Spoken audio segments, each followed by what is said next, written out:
Good morning. It is June 22nd. It's 10:07 a.m. I'm going to call to order the regular meeting of the Denton County Transportation Authority. The first item of business is going to be our invocation. It's going to be led by alternate Pat Smith. Mr. Smith. Please join me in prayer.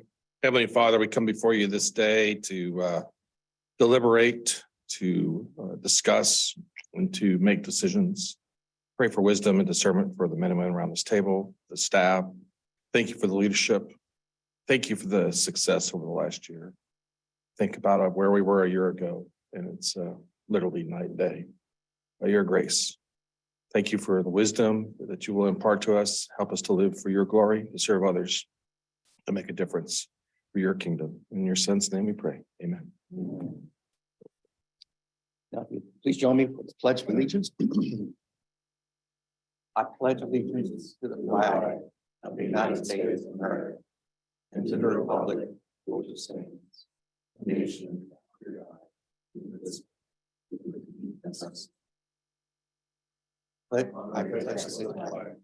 pledge allegiance to thee, Texas, one state under God, one nation.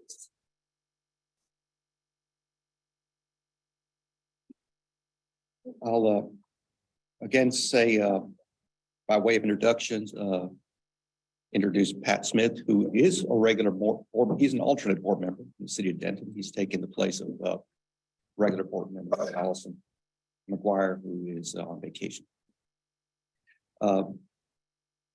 Mr. President, Mr. Christina, do we have any introductions from your side? Yes, sir. I'd like to invite Brittany Farr to the podium to introduce one of our new staff members who just joined us.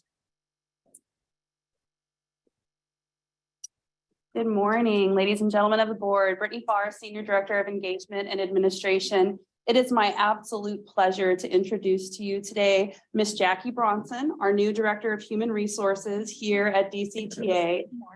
Jackie joins us from Riverside Transit Authority, and you guessed it, Riverside, California. So her and her family made the move and are here now. And we could not be happier to have her here. She brings a wealth of human resources experience, a wealth of transit experience, and is just an absolute breath of fresh air for that department. So welcome, Jackie, to your first board meeting. Nice to meet you. Thank you. Is that all the introductions? Yes, sir. Okay, great. We'll move on to public comments. This agenda item provides an opportunity for citizens to address DCTA Board of Directors on any agenda items or other matters related to DCTA. Each speaker will be given a total of 3 minutes to address any items. Anyone wishing to speak shall be courteous and cordial. Speakers making personal, impertinent, profane, or slanderous remarks may be removed from the meeting. Unauthorized remarks from the audience, stamping feet, whistles, yells, clapping, and similar demonstrations will not be permitted. Citizens that are not able to participate in person shall email his or her comments to kmorrisperkins@dca.net no later than 3 p.m. on Wednesday, June 21st, 2023, to ensure the comments will be distributed to board members prior to the meeting. The director is not permitted to take action on any subject raised by the speaker during public comments. However, the DCTA Board of Directors may have the item placed on a future agenda for action, refer to the item to DCTA administration for the study or action, briefly state existing DCTA policy, or provide a brief statement of factual information in response to the inquiry. So at this time, is there anyone from the public who wants to speak? Okay, having no one coming forward, and we have no emails or cards at this time, I will now close the public comment period. We'll move on to the consent agenda. These are items that are taken as a package. And I will now ask the board, do you have any, is there any wish to look at any one of them individually? Or if not, we can take a motion to approve all three as a package. Motion to approve. We have a motion and a second. All in favor, please signify by saying aye. Aye. All opposed. Motion carries. We'll now move on to our regular agenda.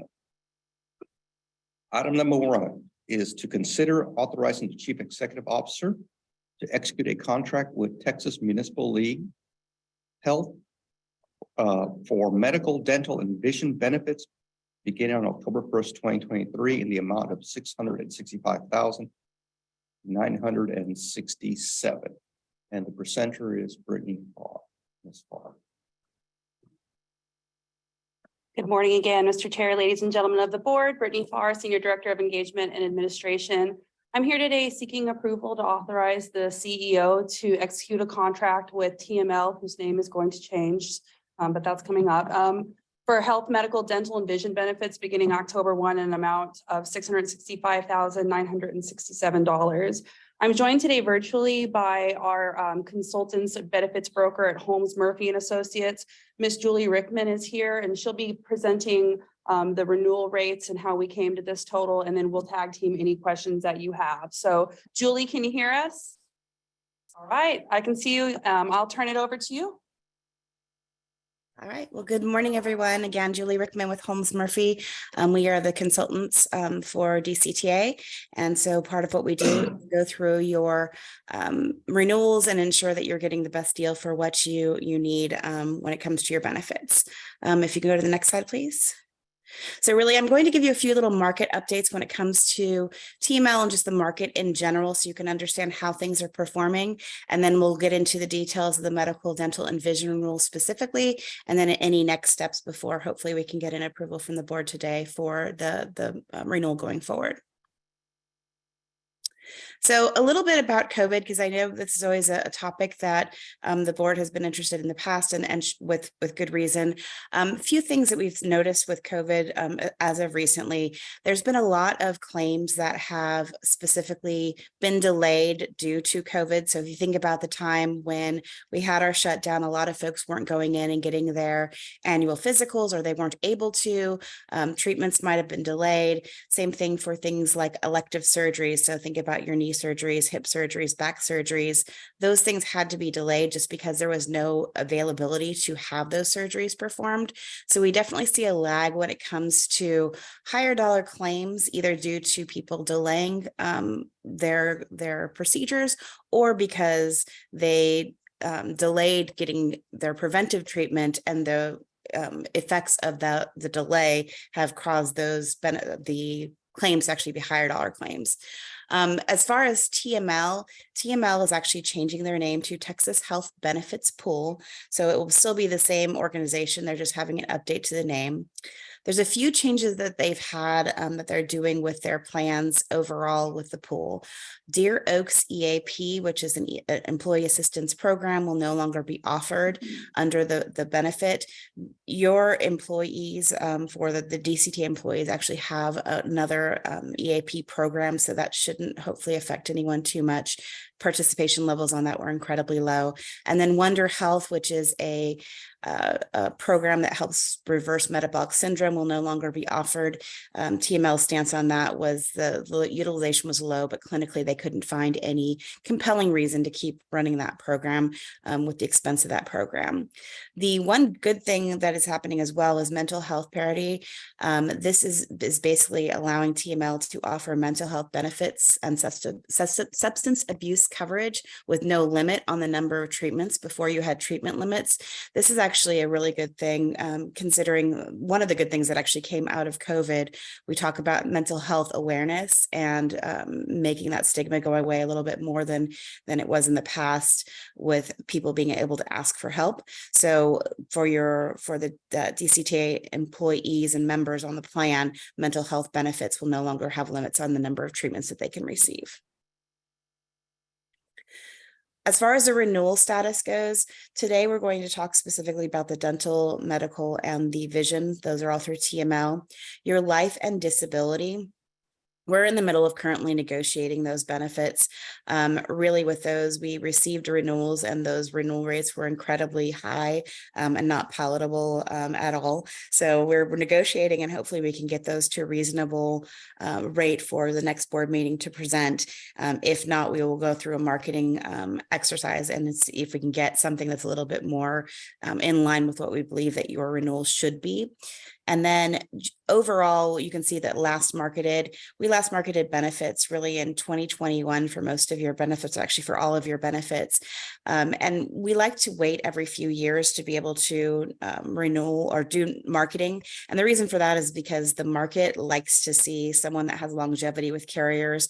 They're a lot more aggressive when it comes to getting rates that are competitive in the marketplace if we don't shop every year. So usually we like to look at full marketing exercises every 3 to 5 years, depending on how your plan is running.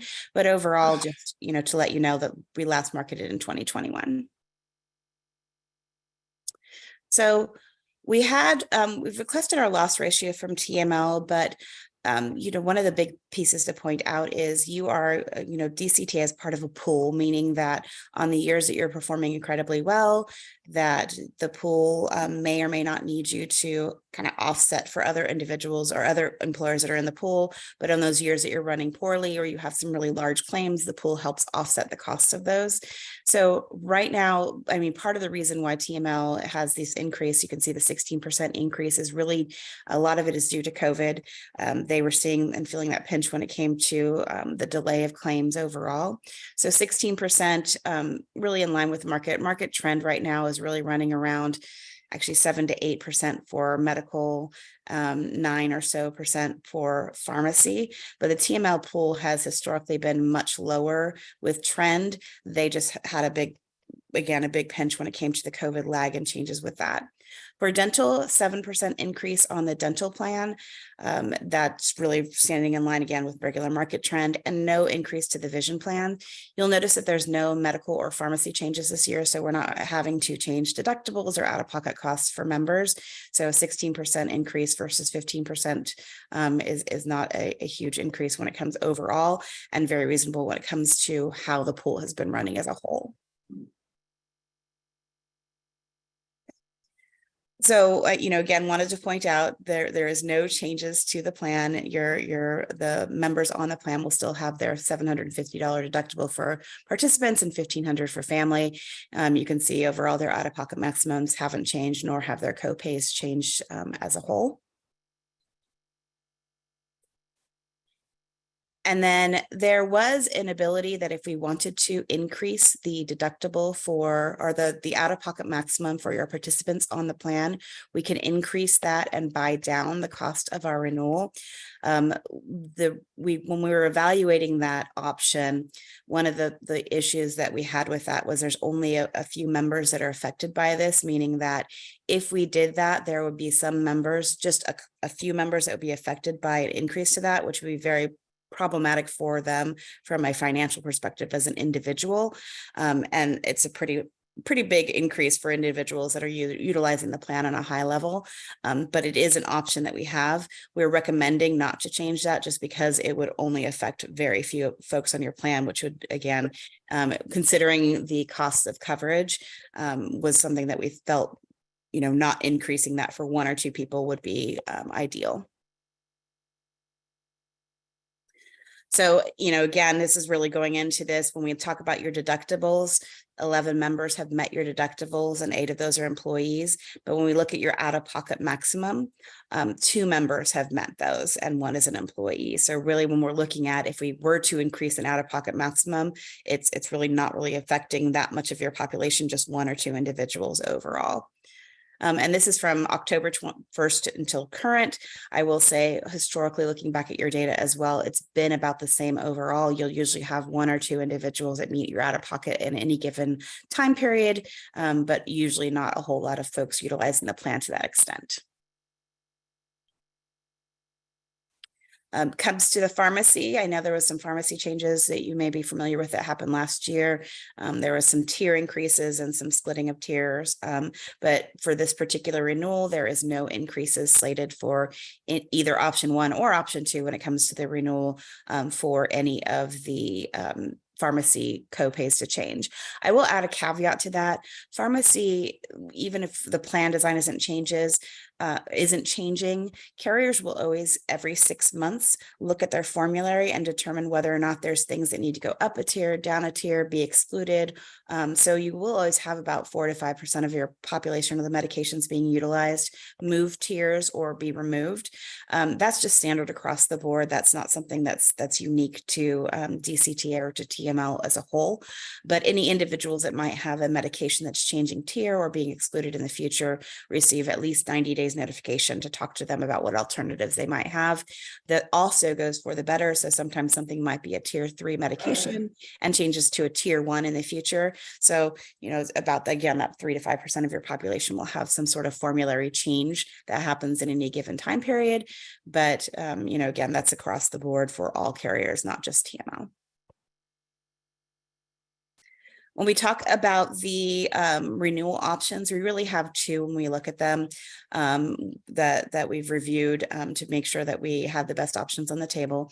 But you can see option 1 is the recommended option. We're assuming current enrollment in this, and you can see on the far left-hand side the numbers of employees versus employee spouse, employee children, and employee family coverages, and what the costs of those are. And you can see overall for the premium savings to go from option 1 to option 2 is not incredibly significant to possibly DCTA, but definitely would be very impactful for the 1 or 2 members that would have an increase to their out-of-pocket maximums.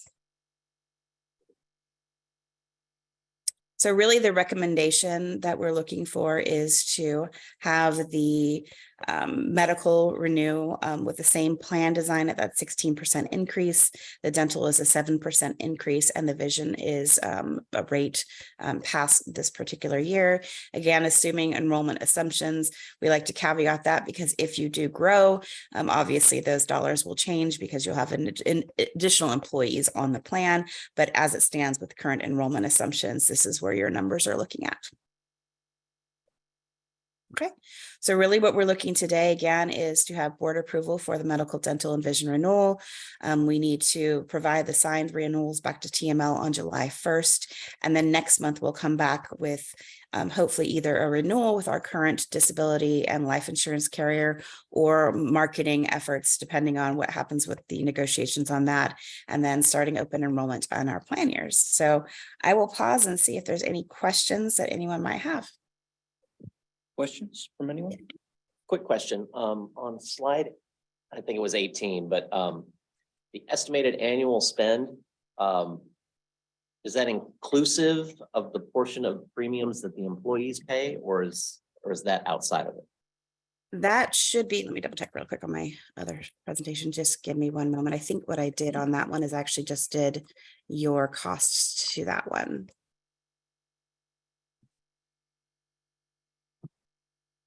It's inclusive of employee contributions. Okay, thank you. You're welcome. Other questions?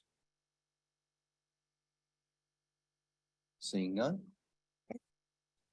This is an action item. Board.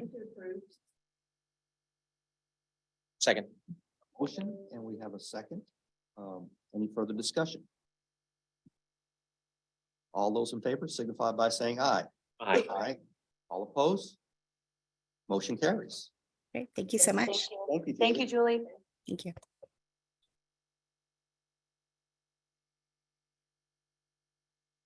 I will move on to item number 2, consider approval of fiscal year 2023 transportation reinvestment projects, trip projects. And Good morning. I'm Tim Palermo of Planning and Data Analytics.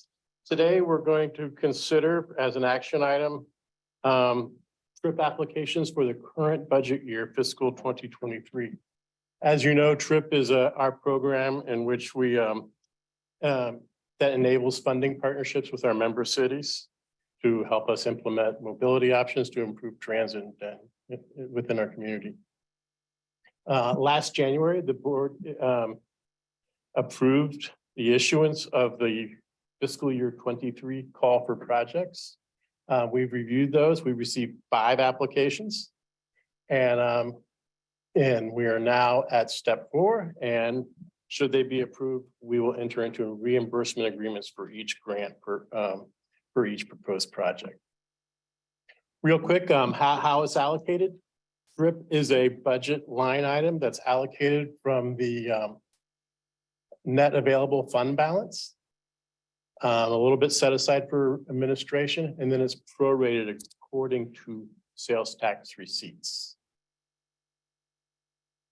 As of the 5 applications, 2 were received from the city of Louisville and 3 were received from the city of Denton. Real quick, the first Louisville project is a streetscape project on Southwest Parkway, which was this is a design for implementation of a ULI created vision.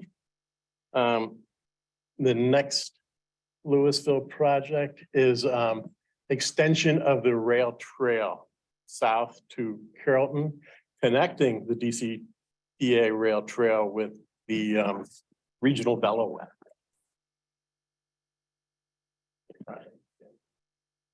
The first Denton project is adding quad gates at Shady Oaks, which will create a quiet zone and enable us to remove a wayside horn. The next is a pedestrian and trail improvement, sidewalk gap completion, and a pedestrian bridge. And the last one is Bonnie Bray, paving improvements and some sidewalk improvements as well to connect to a whole range of UNT routes. This is the allocations for the current fiscal year that was approved in the last budget. About 11 million. And we applied the rollover amounts from the previous 2 TRIP years. And you can't see it there, but it's about $19 million. And finally, upon drawdown from this current round fiscal year 23 TRIP applications, it would remain about $4 million to roll over into fiscal year 24. This is an action item and I'm available to answer any questions you may have. Is there any questions from the board? Tim, thank you. And thank you for being at Highland Village on Saturday. I enjoyed I'll it. talk about that a little bit more. But as we're on the TRIP program, could you or Paul talk about what's going on with Highland Village with regard to the TRIP? Thank you. Sure, be more than happy to. First, in the first year of it, we did use some TRIP funds, and we're just finishing that project up now, which was the Highland Village Road sidewalk extension, which would really complete a complete sidewalk all the way from FM 407 to Interstate 35, and then over to the train station. Right after that time, we started our comprehensive plan and park master plan update. We've completed that now and have what we think are some really great projects. We're hoping to be able to utilize the TRIP funds as part of a match to get even more funds to do more work. So we think we'll have that all in place next year for application. Is there anything that we would need to address with regard to TRIP? And this is all unrehearsed, so I'm sorry putting you on the spot, but I was thinking about this after Saturday. That we would maybe want to look at qualifications for the TRIP and stuff that would help as we look at rolling over some things. I think particularly, I can speak for Highland Village, I think we may get to a point where we will be somewhat limited. Of course, geographically, we're much smaller. The trails are about all we can do, and I think we can make some great connection points, but that really is a finite project scope, I believe. Ma'am, we have a brief item towards the end of our budget conversation about the TRIP program and where it stands today that might be a good launching point. And we were thinking that in July board meeting, we talked about long-range financial planning in a deep dive. And so we could further this conversation at the end of the budget. Thank you. Thank you. Are you done, Diane? I'm sorry? Are you done? I am. If we go back to the Bonnie Bray.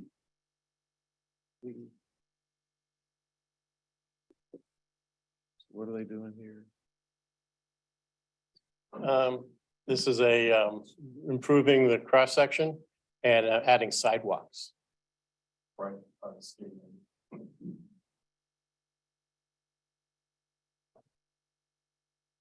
This is the roadway and include the sidewalks. It does.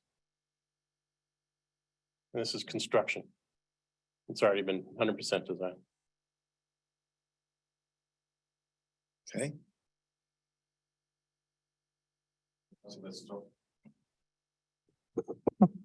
Pat Smith and I chair the bond committee for the city of Denton. That section has largely been, partially been funded by exit 2019 bond program. So this is just something that we didn't include sidewalks in the bond package.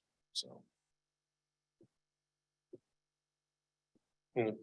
So it's 5 million grant, trip grant for 8.7 million construction budget. the road was in the city's bond.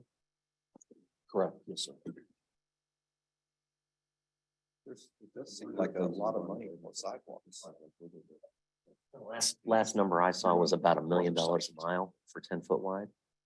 And so, you know, that was pre-COVID dollars. So maybe you're looking at 1.3, 1.5. Mr. Chair, if I could, I'd like to highlight the two railroad projects on this list. The elimination of the Wayside Horn and Shady Oak, and the elimination of the grade crossing at Mayhill. I think these are very significant for the city and for DCTA for a couple of reasons. The Wayside Horn at Shady Oak was a priority item for the mayor due to constituent concerns. We were able to identify how to get that mitigated, and now that Wayside Horn, we anticipate as the city goes through their process with the FRA can go away. So it's significant quality of life improvement for the city of Denton. And then whenever someone is building a grade separation over a railroad, we should take the opportunity to close the grade crossing. Those grade crossings are on the order of magnitude of $500,000 a piece to replace. So every time that we can eliminate one of those, we're doing a good thing, as long as we're not impacting the members of the public. And so I'm really pleased to see that this project. And this project will take care of that. This, Right, the Mayhill pedestrian bridge will supplement the Mayhill grade separation project that allows the grade crossing to be removed. And I know that I've had conversations with city staff and the city of Louisville about at least one crossing with Business 121 that if opportunity allows for rework of roadway projects and stuff, could be another opportunity. So, And that Mayhill Bridge is under construction as we speak. yes.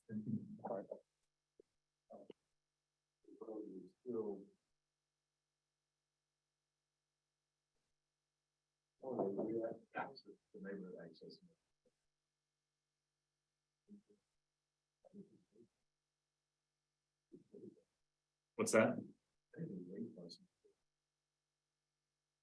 That's what we're being told through the funding of this project. Originally, the bridge project did not have the elimination of grade crossing.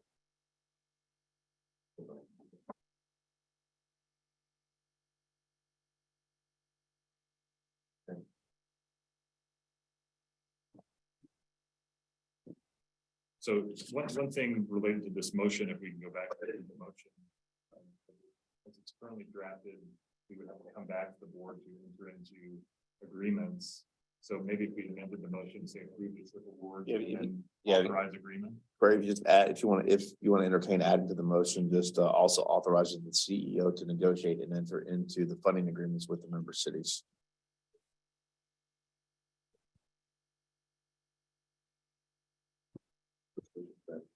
Second. motion and a second. Let's go ahead. Summarize the motion just so everybody understands what. Approving item 2 as presented and authorizing the CEO to negotiate and enter into the funding agreement. Is everybody clear on what the motion says? If I can add reimbursement agreements. But reimbursement. Reimbursement. Any further discussion on the motion? There's a motion and a second. Seeing none, all in favor, signify by saying aye. Aye. All opposed? Motion carries. Thank you, Tim. Yeah. See, item number 3 is discuss local and regional transportation issues and legislative issues. The earlier this month, we had Dallas Regional Mobility Coalition meeting where we had State Representative Yvonne Davis present, and she reported on the state legislative session. Touched a little bit, well, she talked a lot about the impasse in between the House and the Senate regarding the governor's priorities on the property tax reduction. And she basically stated, I think the Speaker of the House position, they went back, they passed in the first special session, the first day they passed the exact same bill that they had passed during the regular session, and they adjourned. And then she said the Senate waited a week before they came called into session, and she said, I don't know how it's gonna resolve itself. So, and I don't think we still, it's been 20 days ago, I guess, still resolved itself. So she's the longest serving member. I think to date, I think she served 30 years, 15 terms. So anyway, that's my recollection on that. So we had an RTC meeting. So we had an RTC meeting on June 9th. Some of the items discussed were the city of Dallas and DART. This is going to be a year of mediations, but Michael Morris mediated an agreement. At our prior meeting, there was a draft presented, but it was finalized, and so there was the mediation between the city of Dallas and DART with regard to the Silver Line, which is important to us because if we're looking at the JROF and our potential to get down to Carrollton, that's important where we go on the Silver Line. And so I was glad to see that was taken care of. The Trinity Railway Express, the Burlington Northern Santa Fe, was another mediation. And the mediation focused on trying to obtain BNSF's local share and the build grant awarded to double tracking the TRE, that was a national grant. The City of Dallas conditional support for Texas Department of Transportation, the mobility recommendations for Interstate Highway 345. So the City of Dallas approved the TxDOT recommendation for that. Although there were Dallas City Council members that still were not in favor and they wanted another study done. However, that moved forward. A disappointing thing for me is that this year there's not going to be the City of Irving Summit, which I think I've been going since 2002.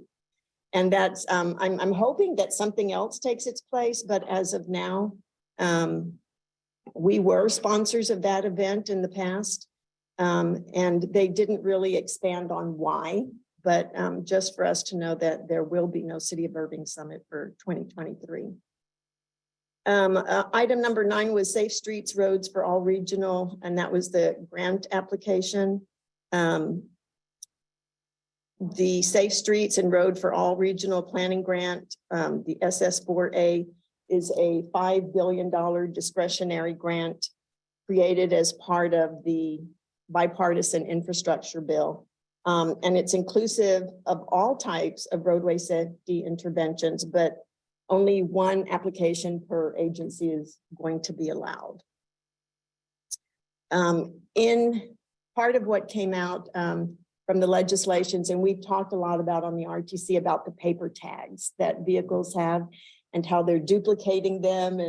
And so, so I was glad to hear that there will be no more tags, but that's not going to happen till July of 2025. I guess it gives the car industry time to recognize that everything's going to have to be plates, no more papers. And then the federal and state legislative update, that we were given at the conclusion of the 88th session. The good news was that there were no, damaging bills for transit. And then this was, the election, this month was the election of new officers. And the way it works with the RTC is there's, the chairman, the vice chair, and the secretary. And typically, the chair, vice chair move up. And so that's what happened. And so so Commissioner Webb will finished his term. And so that allowed Chair Gina Bivens from Fort Worth, just a great representative on RTC. She will be our next chair. And then Judge Clay Jenkins of Dallas will move up from secretary to vice chair. And then Rich Bailey was elected as the secretary. So they do this every year. There's a changing of the guard every year. And that's pretty much it for how RTC went with regard to DCTA. I don't know if this is the right place to do it, so I'm just going to try, and if it's not, y'all can shut me down or try to. But I wanted to thank, well, let me first say at the RTC, this last RTC, council member Chris Watts came up to me and said that Paul and staff had given a presentation to Denton, the city of Denton, and that it was amazing. That he said he was so excited to see how things were going and the leadership that we have. And so he just wanted to let me know that to give kudos out to everyone. And this past Saturday, the city of Denton had their strategic planning session or their budget session. And we were on the list to give our update. I think we went for an hour and a half. Wow. But it was amazing. And I want to thank Paul and Maurice and Tim, who also came to the meeting, and Fred Bushy, who is the Highland Village representative on the NTMC board. It was an amazing presentation. The city council felt great about where we were, the direction we're going in. And they're like, y'all can come once a year. Was that anything else, Paul, that you might want to say about that? No, I think it needed.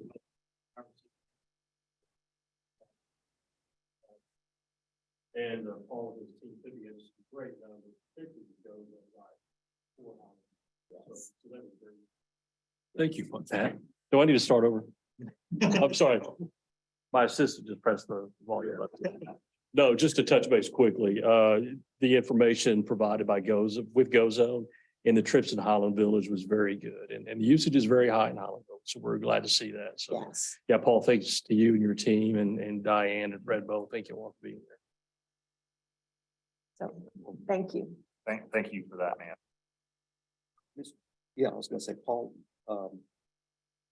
I was gonna ask you, who the secretary of RTC is? Rich Bailey. He represents You know what? I did not write down. the city. Okay, that's Judge fine. Rich Bailey. That's okay. Oh, yeah. So he's from where? Johnson County. I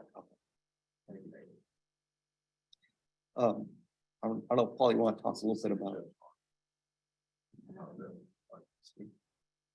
You want to talk about the North Texas Transit Coalition? A little bit, we had a. Sure. We had a great reception with the North Texas Transit Coalition, or the Transit Coalition of North Texas. Was that last week or week before last? At Prairie House in Old Town Louisville, and it was a recap of the legislative session and how the transit agencies all fared. The most encouraging thing to come out of that discussion was a common consensus amongst all the transit agencies who were represented, which was everybody, DCTA, DART, and Trinity Metro, of the need to establish some priorities that we all work on together over the course of the next couple of years, and TCNT being the aggregator of that effort. And so as we pay our dues and renew our membership to TCNT for this year, it comes with, here's the three priorities that, from my perspective, are important to DCTA. And as I've coordinated directly and spent time directly myself with Nadine Lee at DART and Rich Androsky at Trinity Metro, these are things that we've talked about and say this is good for the region. Things like a common electronic platform for fares, maybe a common fare structure. How do we carry our message of making it easy for the rider across all the Metroplex? So I'm proud for DCTA to be leading in that conversation. I think the other thing that I talked to Randy about, I said, if we can come up with legislative priorities for the region, one or two that all three agencies can sort of agree upon, we can all work on that. It's now an opportunity for us to spend some time, at least soon, I guess, when the session finally adjourns and our representatives are home, we can start making time in the fall to talk about that and have a concerted effort all together to kind of educate them of whatever those needs are. Yes, sir. We'll be doing a debrief with our legislative consultants here in the next month or so, and we'll bring that back to the board for discussion when we launch off. But now is the time to be getting ready for next session. Yeah, 2025, really. So with that, is there any further discussion? Okay. Number one is we are reviewing and will be submitting an application for modifications to our positive train control system related to DART's access to the JROF. Right now, we have the application prepared by DART. We're reviewing it. Mr. Bell is doing the technical review. And then that'll go into the FRA for its standard review process, all tied into timing of joint rail operating facility construction and all that sort of stuff, which is 100% design at this point. Second is we had a call yesterday with North Central Texas Council of Governments related to the Collin County Rides program that we briefed last month. The cities of Allen and Fairview wish to proceed. And so COG will be putting on tomorrow's STAC agenda, authorization of funding that would fund that program for 2 to 3 years. And then that'll go to RTC in the next meeting. Between now and the next DCTA board meeting, we are going to be working on ILAs with each of the cities and funding agreements with DART to cause that program to give you all the opportunity to vote on the issuance of that program. So far, what we're seeing out of the COG is the financial terms that we've asked for in the business plan that we put forward.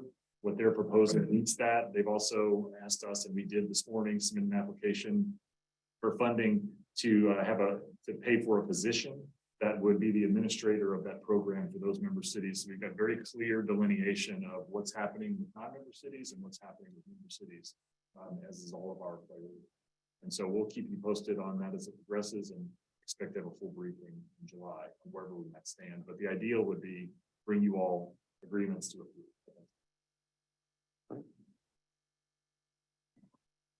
Anything else? If not, that concludes regular agenda item number 3. Now we're going to take a short recess and to allow staff to transition over to our next presentation. So it's 10:50. We'll be on recess.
Okay, it is 11 a.m. and we're going to reconvene our board meeting. Next item is item 4. This is discussion of the proposed fiscal year 2024 operating and capital budget. And our presenter will be Paul Christina, who will lead the team. Thank you very much, Mr. Chairman, members of the board. It's great to be with you today. And yes, while I'm kicking this thing off, as you'll see as we go through the process, this was a full team effort to pull this year's budget together. And we've got a great story to tell you.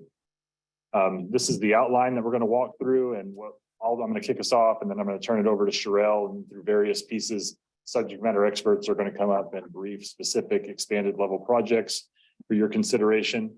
But this is the program that we have to walk through with you this morning. First on our budget calendar, this is just showing you the cycle that we follow, that you're all familiar with. But one thing I will say about this is, last week we briefed the NTMC board on the NTMC operating budget, which of course is authorized by the DCTA board and then flows to them. It's primarily wages, salaries, and benefits. The conversation went well. There were a couple of small notes that don't materially, in my opinion, affect what's being presented to you today. But next month, the NTMC board is going to have the opportunity to approve the budget that gets recommended then to DCTA.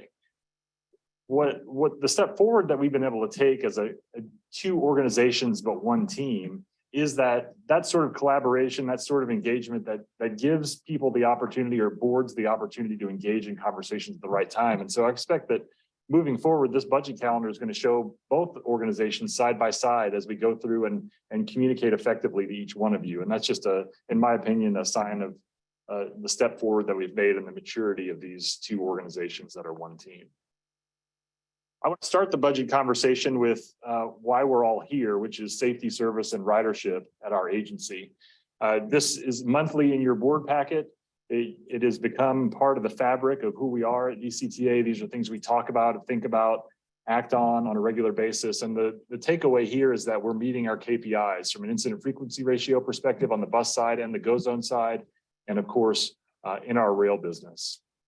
On the performance side, starting on the left, down is good.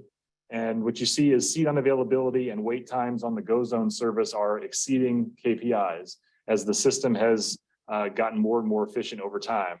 On the fixed route side, on the right-hand side of the slide, what you see is we're still lagging on our on-time performance. But what I can tell you is that we're seeing green shoots and opportunities in given weeks, given days, where recurring issues that are causing that on-time performance to lag are being corrected. And so I'm expecting very soon that Mr. Bell and our general manager at NTMC are going to have the good news of being able to say we're above our on-time performance. From a demand response perspective, our access paratransit service, we are and have been meeting that KPI. And so we're pleased with that as well. If there's another transit industry in the country who has this story, I haven't found them yet, nor have I heard of them. In 2021, the lowest, the dip that we got to was just over 1 million rides. And right now we're projected to be between 2.8 and 3 million rides this coming year, depending on, I think, largely what happens at UNT in the fall, but they're expecting their enrollment is going to grow. This is an incredible story that is the credit to everybody who's sitting in this room and everybody who's sitting outside these doors to see this sort of performance and recovery in such a short amount of time. So one of the things that we've done over the course of this past year is, we started with how are we measured? We're measured by KPIs and the stories that people tell us. And so on the story side, we identified a new marketing communications department. We've begun making these hires. On the KPI side, we've created an infrastructure and a rhythm to report on that performance. But in the background, we established this work plan and says, this is what we ought to be about in fiscal year 2023. And every day, every week, every month, we're making steady progress towards that. By the end of the year, I think that we'll all be proud of where we are. But as we go through that work plan, what has emerged is a sight picture. And so if you're a hunter, you know that you gain a sight picture when you look down the barrel of your rifle, your iron sights or a scope, and you're targeting. This is our sight picture. This is what's come into focus for us over the course of the last year. We know that we need to have a long-range financial plan, and we're making steps towards that. You're going to hear about that a little bit today. We know that we have to enhance the value of our A train and do transit-oriented development to maximize the excellent resource that we have out there. We know that we have to have an intermediate and long-range service plan to get us to the place where all of our modes are synchronized and as efficient as possible, and that we are able to effectively take on new opportunities. We know and have known that we're about aligning our stakeholder value and DCTA resources. And like I said, we of course know that we're about safety, service, and ridership in the stories. And so what I hope that you're seeing and what we're hearing in the community is that this organization is becoming more and more focused and is seeing clearly why we exist through this lens. And this budget is about furthering that effort. So what are we going to get out of this budget? Well, in fiscal 22, back to the graph, we got 110% ridership growth. In fiscal 23, so far, we're about 38% ridership growth. I think that 10% is an easy number based primarily on the following. We're going to work on this some more to be able to refine it, but in general, what we see is that the A trains was up 54% in 22. That was a 28% and a 28% year-to-date growth this year. Still not as many people riding the train as they should, but I expect that growth to continue, and it's significant. The University of North Texas is going to be a significant driver for us. What you're going to see in this budget is that we're allocating 25% more operating hours under our contract than what they asked for this year because they're expecting a swelled enrollment. One of the things I've learned and realized through conversations with the University of North Texas is they're the fourth biggest college in the state of Texas. Texas A&M, University of Texas at Austin, University of Houston, and University of North Texas that are going to be north of 45,000 students enrolled this year. And so that will affect the way that we engage and work with them moving forward. I think the Connect service has the potential to keep adding riders, albeit at a smaller clip, until or unless the board makes a decision to increase frequency on Route 3 through the intermediate service plan process that we'll try to wrap up in the fall this year. And I expect that GO Zone will continue to stay steady and probably see some incremental growth as the efficiencies continue to happen. But the capacity of that system is fixed, and what we're doing this year is carrying that same capacity into next year. You have a question? Any questions about that? Okay. So with that, I'm going to turn it over to Sherelle to keep us moving forward.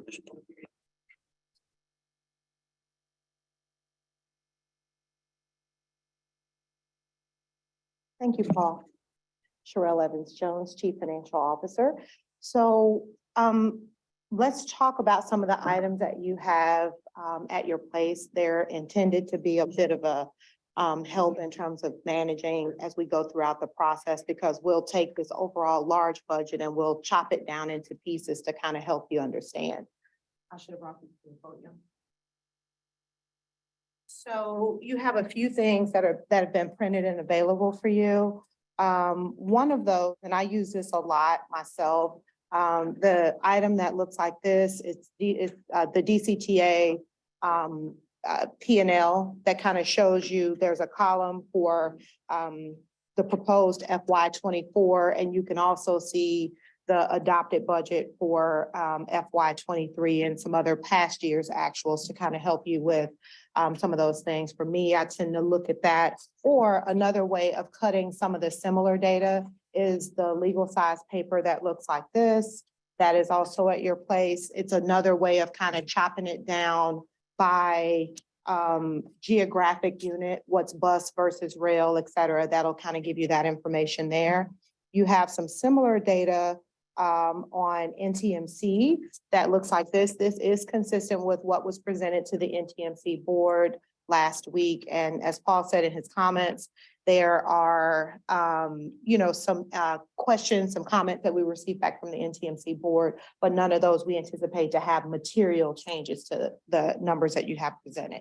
And the last thing that you have in front of you is our draft of the capital improvement budget. Big paper, the numbers get small. I don't know about y'all, but these eyes sometimes need larger print. So that's a draft of what the capital budget. And I just wanted to kind of help you with that, because some of these numbers, it may be helpful to refer back to those items in paper. So having said that, let's get into what is going on in terms of the numbers for me and my perspective, I have to, like, when it all gets put together, there's, you know, requests for expenditures, we're making estimates on revenue, and I have to go, okay, what's happening? You know, and so this is one of a way that I can look at it and figure out what's happening year over year and where we've been versus where we're going. In terms of fiscal year 24, we have an estimate right now for federal grants of 13.3 million. As of printing or publication time, that was our estimate. We've gathered some additional information and believe that that number can come up a little bit, and what you should expect in an upcoming draft of this is an increase there due to some grants that we wanted to make sure that we got counted. Sales tax revenue, we have an estimate of $40 million, and these are all in millions. We thought it'd be easier to kind of keep track of it that way. So $40 million even is the estimate for FY24 sales tax. We have a small amount of growth factored in compared to FY23 budget, but we, in terms of the estimates that we're making for sales tax, we believe a conservative approach in estimating large revenue items that are highly subjected to consumer spending and economic factors that we don't control. From a management perspective, we think that's prudent to not stick our neck out too far in terms of leaning into that revenue. Operating revenue is an area from FY23 to 24 that's experiencing some increase. That's the line item where your contract revenue and as well as your passenger revenue is contained in there. So that's experiencing some increase in ridership. Non-operating revenue is largely what's pulling that number is the investment income that was not budgeted during the FY23, but was invested. And so you kind of see and experience that in the financial numbers that you're kind of having an imbalance between budget and actual in this current year. We're trying to right size that a little bit. And then lastly, I want to, in terms of the revenue, the 10 million that's showing in FY24 is the amount of revenue that we anticipate coming in related to the JROC plan. So one thing I want to call your attention to is let's jump down to the expenditures where you see JROC design and construction costs on the expenditure side. You see 11.5 million. And back up to the top, you see 10 million of revenue, 11.5 million of expenses, 10 million of revenue. What's going on, Sherelle? Bear in mind that note that appears and speaks to the fact that we have 1.5 million from DART that they have paid already. 1.5 million that has not been expended towards the project. And so that's the reason that there's a differential between those two. The rest of it is already in cash. Okay, so revenue 72.7. Operating expenses, Paul made mention of this number 50.2 in terms of total operating expenses. Some of that you can kind of see high level. Obviously, the nature of all the slides that you have before you as we are going to get into the details of what's changing with that number. But largely it has to do with salaries, insurance cost, contingency, recruiting costs, et cetera. And we will unpack the details as we go. Debt service remains largely consistent and is largely a contractual number.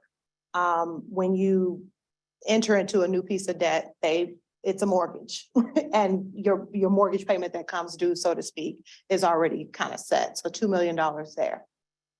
Capital expenditures, this is consistent with the document you have here, but what you see happening with this capital number of 10.4 million is what we're trying to list here are items that are going to be cash type items related to DCTA. And what also appears on this capital, the large capital document in front of you are costs related to JROF, which are not necessarily DCTA capital items, and there are costs related to TRIP that are included on the capital document. So we're kind of just stating those separately there. But in terms of capital items related to building assets or expenditures related to DCTA, that's a $10.4 million amount, and it's broken up amongst those areas that you see in the notes. We talked about the JROF design and construction costs. So overall, when you look at it, you go 72.7 up 74.1 down, that 1.4 million is the cash that we talked about that's already in our possession there. Okay, so for the most part, we have a budget that from a DCTA, NTMC perspective, that revenues and expenditures are within balance.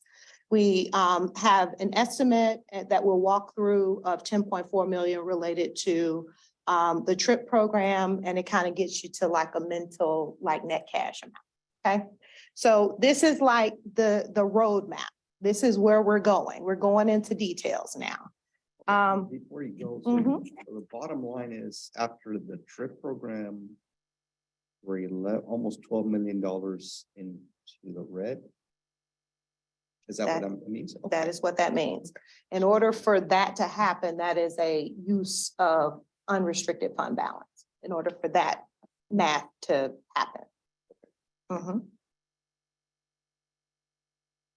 Okay, so moving forward, some of this I talked about on the previous slide, some of these things I touched on, but this is a slide that's intended to just kind of give you the lay of the land in terms of what are included in key line item captions and what things are moving within there that might be causing differences, et cetera.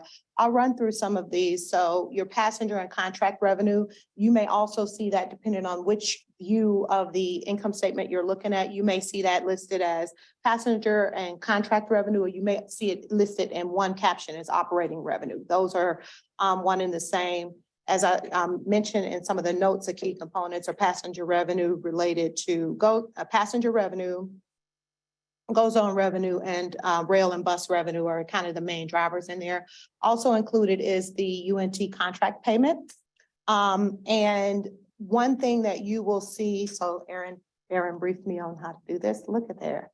Okay, so you see me referring to JROF of 751,000 related to reimbursements for fuel and their lease.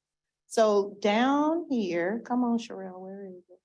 Here, this is where you see also the JROF fuel. So it's an expenditure, it's a larger expenditure, but it's being offset by the revenue, basically, that they will pay their portion of the fuel. We have a planned expenditure, we have a planned revenue to recoup from them related to that. Just wanted to tie those two pieces together for you.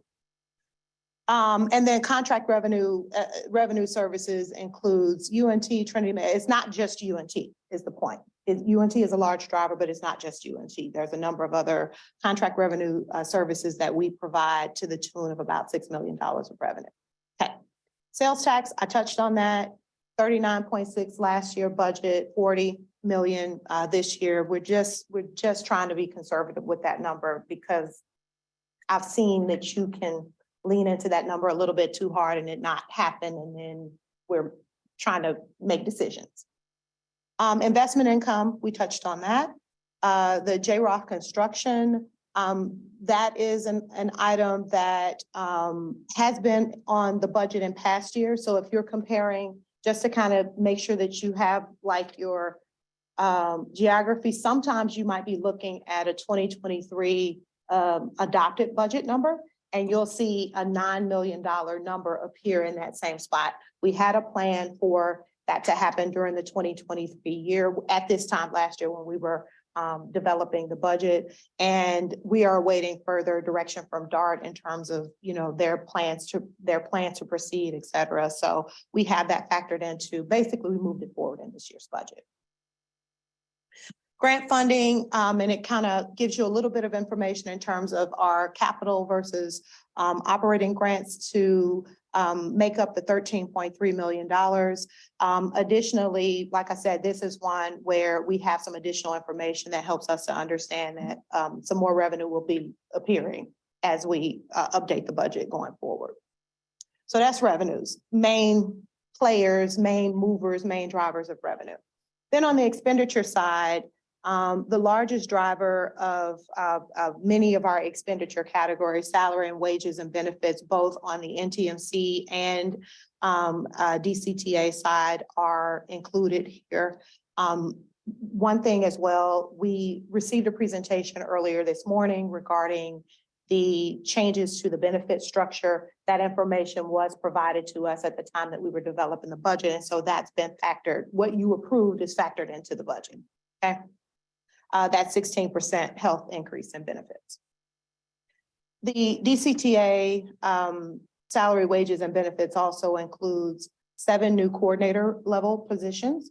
This is consistent with how in past discussions with this body, I believe it was our April board meeting, we made a decision to reduce some of the salary, wages, expense 2023 amounts in order to kind of make way for some mid-tier and upper tier individuals to begin to be hired during this year. And also a plan was discussed for how to begin to build bench strength within this organization to have more, as I mentioned in the slide, coordinator level position. So you'll see as we move throughout the presentation, some discussions there.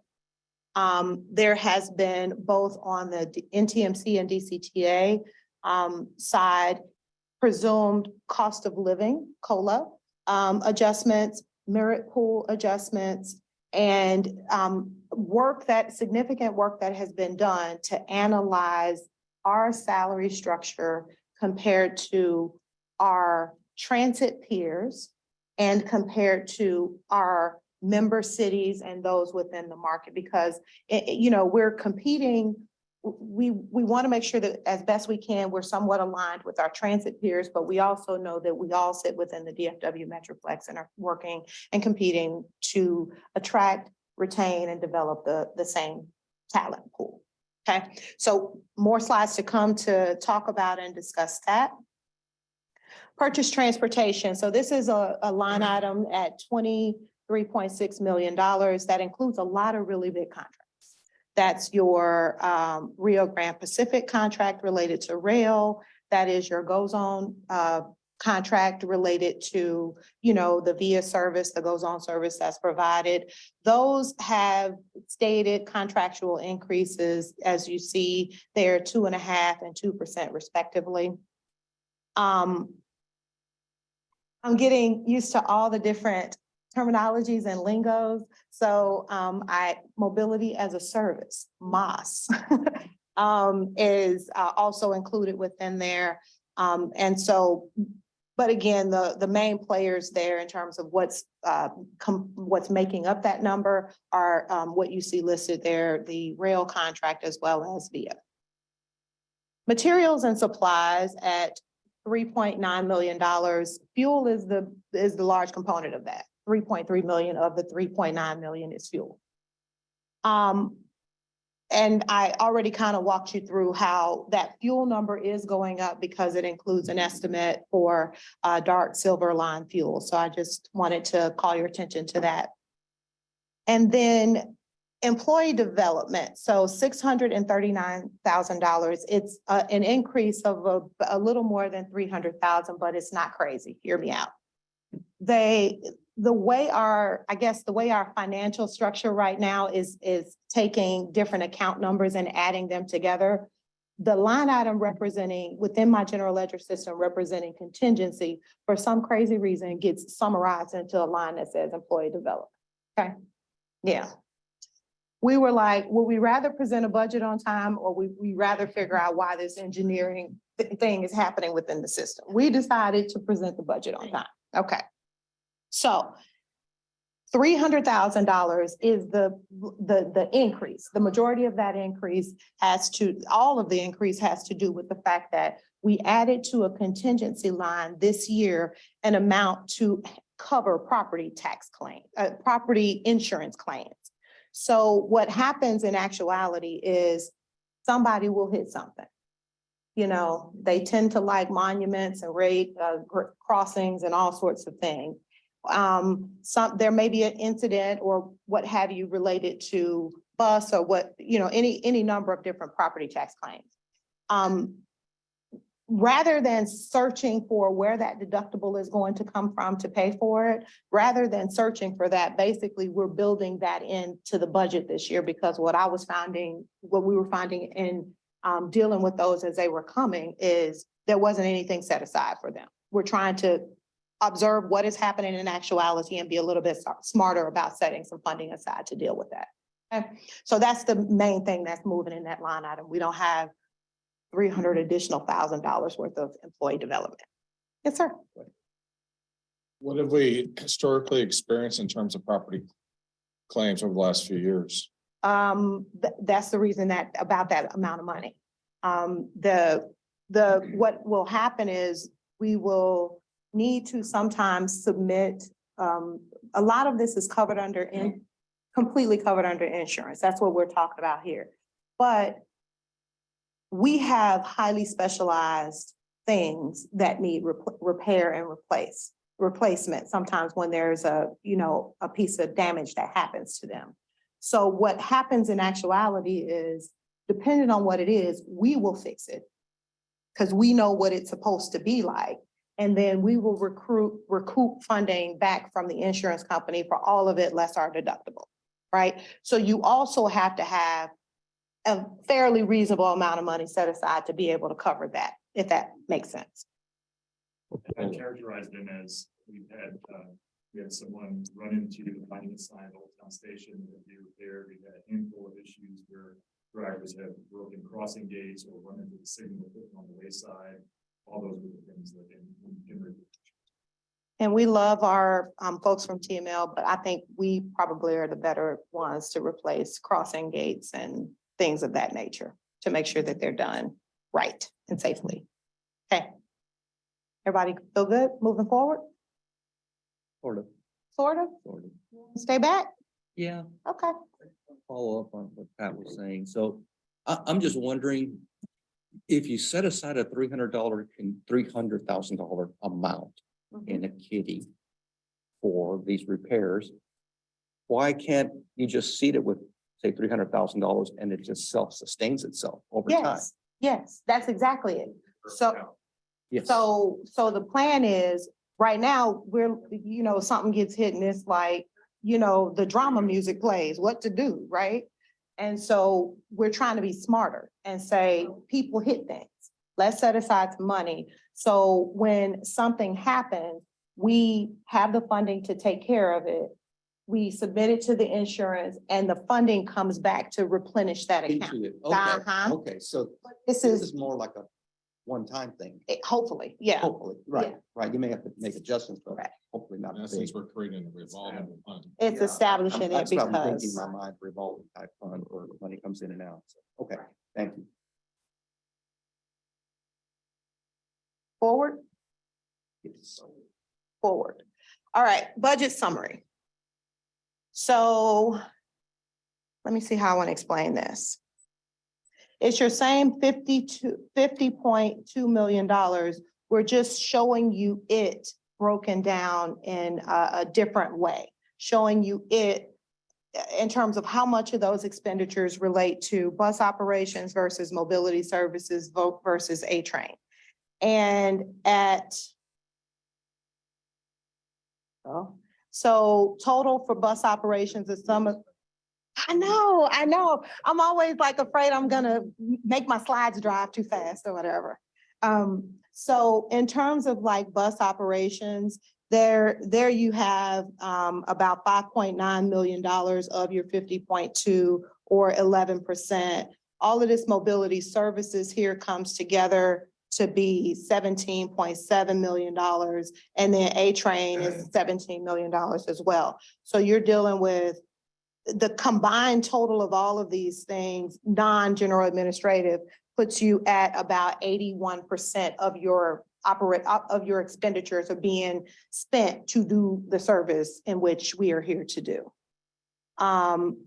That's something that I tend to look at and kind of analyze, and you can see it as well explained on the side where we show operating expenditures, the G&A, and then that percentage. So, that's the converse of what I was just explaining. Capital budget, which we have a section where we get into a little bit later, $35.7 million. You'll get more details on that. And then debt service, that's that $2 million that I mentioned in the previous slide. Forward, not forward. On that debt service, I noticed it was 2 million across the board. You feel pretty confident it's gonna be that way? The 2 million, yes, because it's in the contract. It's in the contract. Okay, this is what it looks like. It's too small to make it look right on the screen. That's why you have it in front of you in a paper format. In terms of some of the things that we did with the capital budget this year, one thing is just reorganizing it in terms of its presentation style. So all things bus, all things rail, all things G&A, et cetera. We tried to organize it in that way. We also, you may recall a conversation from, maybe it was the February meeting where we talked about a transit asset management plan. And so you'll see some things when you see TAM, that's us trying to begin to do things to set aside funds for long-term capital needs that this agency will have. Consideration of fleet replacement and some of the larger capital items are noted there as well, but we have a capital section as we go forward. Okay, this is also in front of you in paper form, so you can kind of refer back to it. Essentially, it takes the same. It takes the same information, for instance, how we talked about the $9.5 million of G&A cost. It gives you some more details on what makes that up. Or how we talked about bus operations and the $11 million. It kind of gives you some more details in terms of how that's made up. It's a good roadmap if you want to dig into it and understand it by service line. Or the other DCTA long form document is just it all put together. So it's just a way of you being able to look at those things and analyze them a little bit differently should you choose. We got something good coming up. We're going to be joined by Miss Jane Filarowicz because she will take us through revenues. And then thereafter, I feel like the little MC of the budget presentation. And then thereafter, so we'll go through some revenue estimates and how we came to think about some of those numbers. And then thereafter, we'll talk about ELPs or expanded level projects. And we'll all be joined by our super friends, which are the subject matter experts in various different areas, to talk with you about some of those expanded level projects, but just kind of in quick hits to explain to you a little bit more about what each one of those slides represents. So with that, I'm going to get out of the way and give Jane the floor. Good morning. I'm Jane Filarowicz. I'm the new Senior Manager of Budget. I'm very happy to be here today. I will be going over the revenue slides with y'all. And first, we'll start with a pie chart. So as you can see, if you like 7, 8s, or 4s, it's a great number up there. Revenue is $72.8 million projected for FY24. And the largest slice of that pie is dedicated to sales tax revenue at $40 million, or just over 55%. Following that would be miscellaneous income. And that's about $10 million represented, or 13.74%. And that is as a result of JROF reimbursement. And there'll be a little bit more on that coming up. And also Sherelle kind of mentioned that as well. And then if you were to combine the federal grants, both the capital and the operating, we're at the 13.3 million, that number you've also seen. And then contract service revenue is 8.29%, or $6 million. And just as a reminder, that represents mobility as a service, which is COPEL, contract services, and Trinity Metro Alliance, as well as bus operations and rail. This next slide is one that you haven't quite seen before. It's a little bit of a different representation this year than it was in the past. And basically what has happened here is we have combined the accounts, some of the accounts we've learned just through reporting purposes and grant reporting purposes. They basically lump them into 2 categories, which is fixed route and demand response. So we've done the same thing. We've taken about 8 accounts and taken them down to 2. We still have bus service administration and maintenance and things like that. But as far as like the operational, it falls into these 2 categories. So if you see FRDO in the future, that means fixed route directly operated. And that is made up of, Connect, UNT Shuttle, and North Texas Express. And then demand response directly operated includes Access and Frisco and all the demand response routes. And then if you kind of look in the middle of the chart there under FY 23 adopted and FY 24 proposed, you'll see that demand response directly operated is level to last year. However, fixed response directly operated is estimated to be about $1 million higher. And the primary reason for that is due to increased revenue from UNT and increased ridership. Under mobility services, we have GoZone. And we've estimated that a little bit different this year, basically because we have a full year of service that has allowed us to more accurately define the GoZone revenue, which is based on revenue trends that we're actually seeing this year. So it's down a little bit, but we feel like we're being a little more accurate this year in that. And then mobility as a service revenue is for contract services and reflects a significant increase that's primarily driven by heavy demand for the Alliance Zip Zone in the Trinity Metro service area. And then this year, rail revenue is just over $1 million higher than last year. And that's because we're taking into account the DART fuel reimbursement and the JROF lease revenue. Plus, we're planning on a ridership increase there as well. But we did not have either the DART fuel reimbursement or the JROF lease revenue in this year's current budget. So we're estimating as conservative as possible on that. Okay. It's the decrease from last year. You see so it's 867,036 for this year is the estimate as opposed to the 1.2 last. It's overshot. That's true. We've learned since then.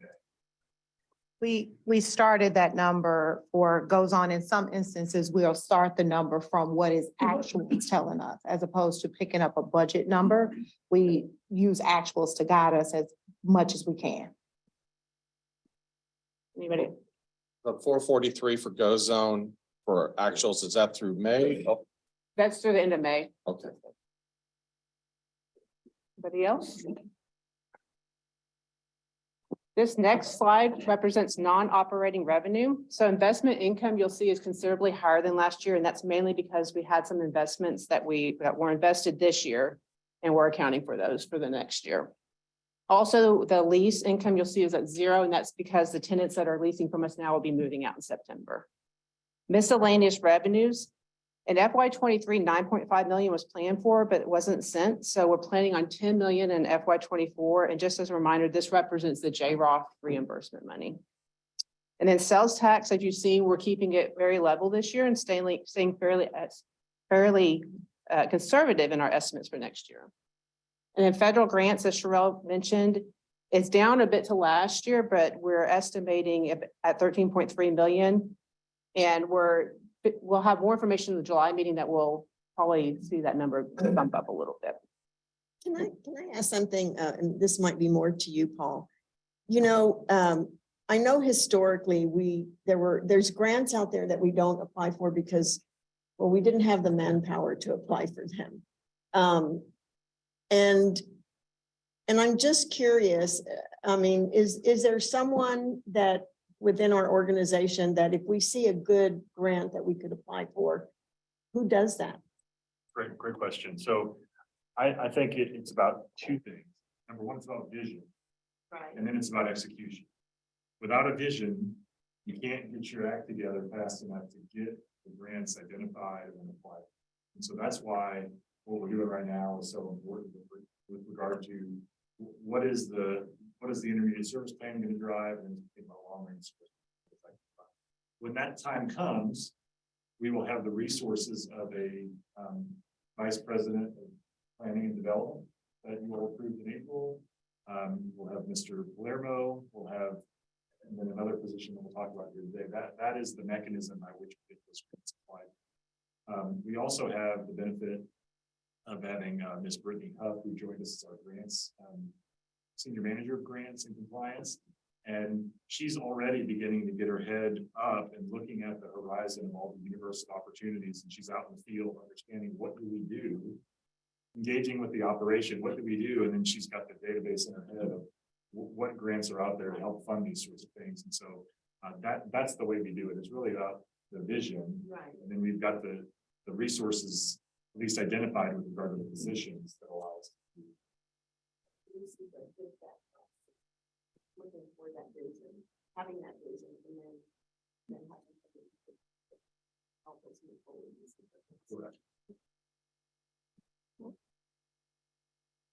Then lastly, the chart on the right that says sales tax 10-year history, it's just simply a 10-year history of the sales tax. And then below that, if you look in the column that says sales generated in month of, if you go through April, those would be actuals in the FY 23 projected budget column.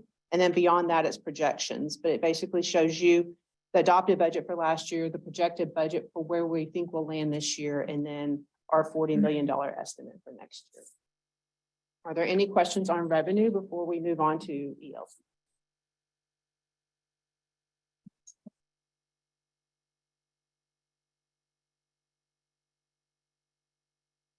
You do this first one? Javier.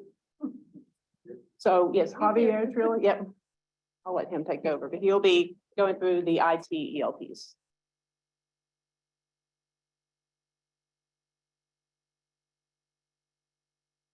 Good morning, Board of Directors. Javier Trilla, AEP Innovation Technology here at the agency, and always the one to go first for my ELPs. Go figure.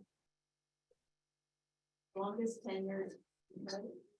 I am the longest tenured employee at DCTA as of today. Feel that young. Does anybody want to go over this particular slide before I jump in? Or are you going over list by list? The only thing I would say is this is the list of who is to come.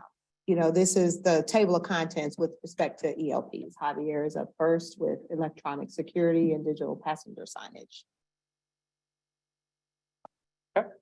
Starting off with the ELP regarding electronic security and digital passenger signage. During the May closed session portion of our board meeting, I presented an update on our electronic security assessment where we provided DCTA's current electronic security state, along with a rough order of magnitude of cost to support the program.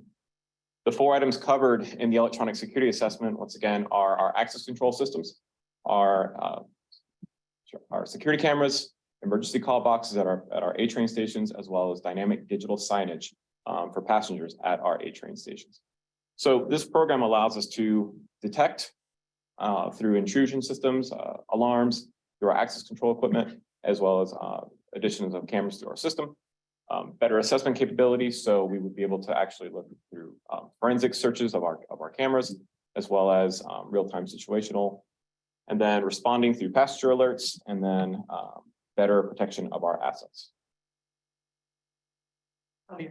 Yes, just a quick question. Are any of the cameras that we're talking about dealing with the parking at the rail stations? Yes, that would actually include coverage of our rail stations.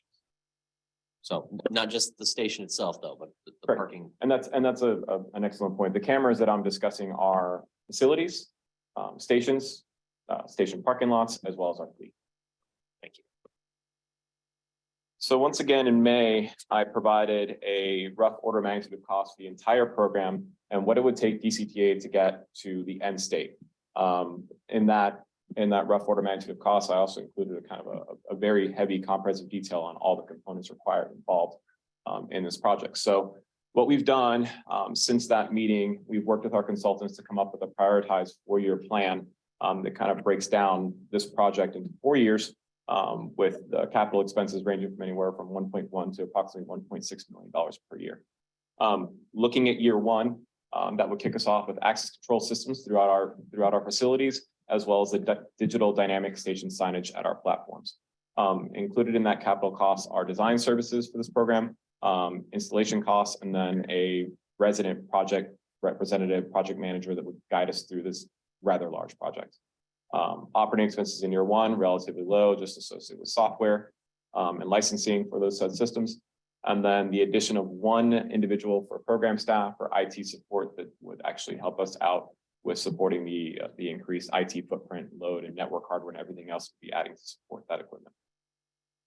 In year 2, we're looking at the beginning of the camera and surveillance systems. We'll be adding cameras and surveillance, again, facilities and station platforms, network infrastructure improvements. There's a significant amount of upgrading that would be required to support this system across the fiber that's along our right of way, along with our actual facilities themselves. And then it would also include kind of a pilot bus camera system program. So basically small bites of the apple when we're talking about our fleet. So year 2, we're looking at $1.4 million. And then operating is where you start to see it actually increase. We're looking at about $300,000 a year in operating expenses for year two.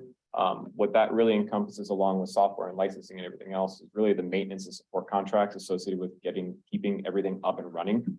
And then year two, the program staff remains the same. It just consists of the IT support. In year three, we're looking at expanding the camera system into our rail vehicles, our A-train vehicles, as well as more of our bus fleet, our cutaway bus fleet.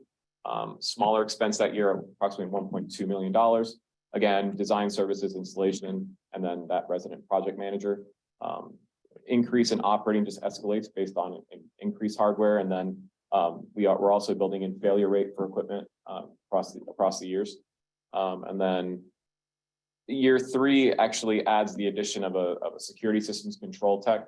At this point in time, we'd actually have a security control center where we'd have monitoring of cameras, monitoring equipment, and response to that. So we're adding that full-time staff member to monitor that on a regular basis. And wrapping up the program in year four is the remaining Gillig bus fleet. And then that was a $1.5 million expense. The escalator goes up. We are assuming more hardware failure at that point.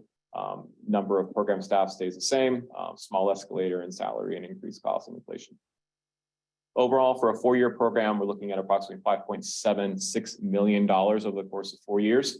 The ongoing annual operating costs also include an annual escalator for just again increasing or looking ahead. The fact that by the time we hit year 5, we're already looking at new technology, phasing out of old, just kind of trying to keep this on an escalator here just to make sure that we're staying up to date on the equipment. And then again, ongoing annual program staff of $184,000. So, any questions regarding this program? So at the end of year 5, you're adding $700,000 to your operating budget. Correct, including staff. When I said 700, I was adding the 184 to 516 together. Yes. Because that's going to be, Yes. that has to be in the budget recurring. Correct. Okay. Any other questions? What escalator factor are you using for covering inflation and costs?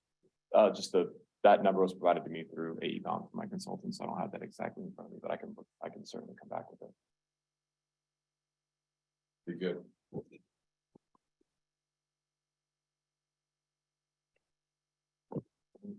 Two comments I'd like to make here. When thinking about this program, we're also thinking about the insourcing and consolidation of the customer service function and technology that comes into a common space, likely in the downtown Benton Transit Center. Certainly that happens before year 5. It probably happens, the stand up of the physical part of that probably happens sometime in between year 1 and year 2 of this as we evolve that program. And then to your question about what about grants? So here we have a vision for security upgrades. And so this is a place where we go hunting now on finding opportunities for the FTA and USDOT to help fund this program. But in the first year, to get this going on the access.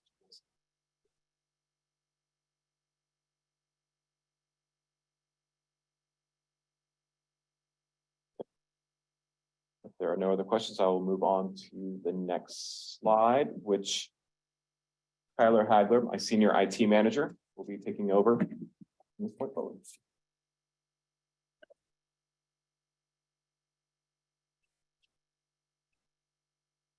Good morning, ladies and gentlemen of the board. Name's Kyler Hagler, Senior IT Manager here at DCTA. I'm going to be talking to you about our server infrastructure refresh project that we have slated for next year. High overview, DCTA has an existing infrastructure right now that is kind of approaching the end of life due to the manufacturer's support contracts, stuff like that. In 2018, we forecasted and put in the long-range financial plan $350,000 for fiscal year 24 to replace this.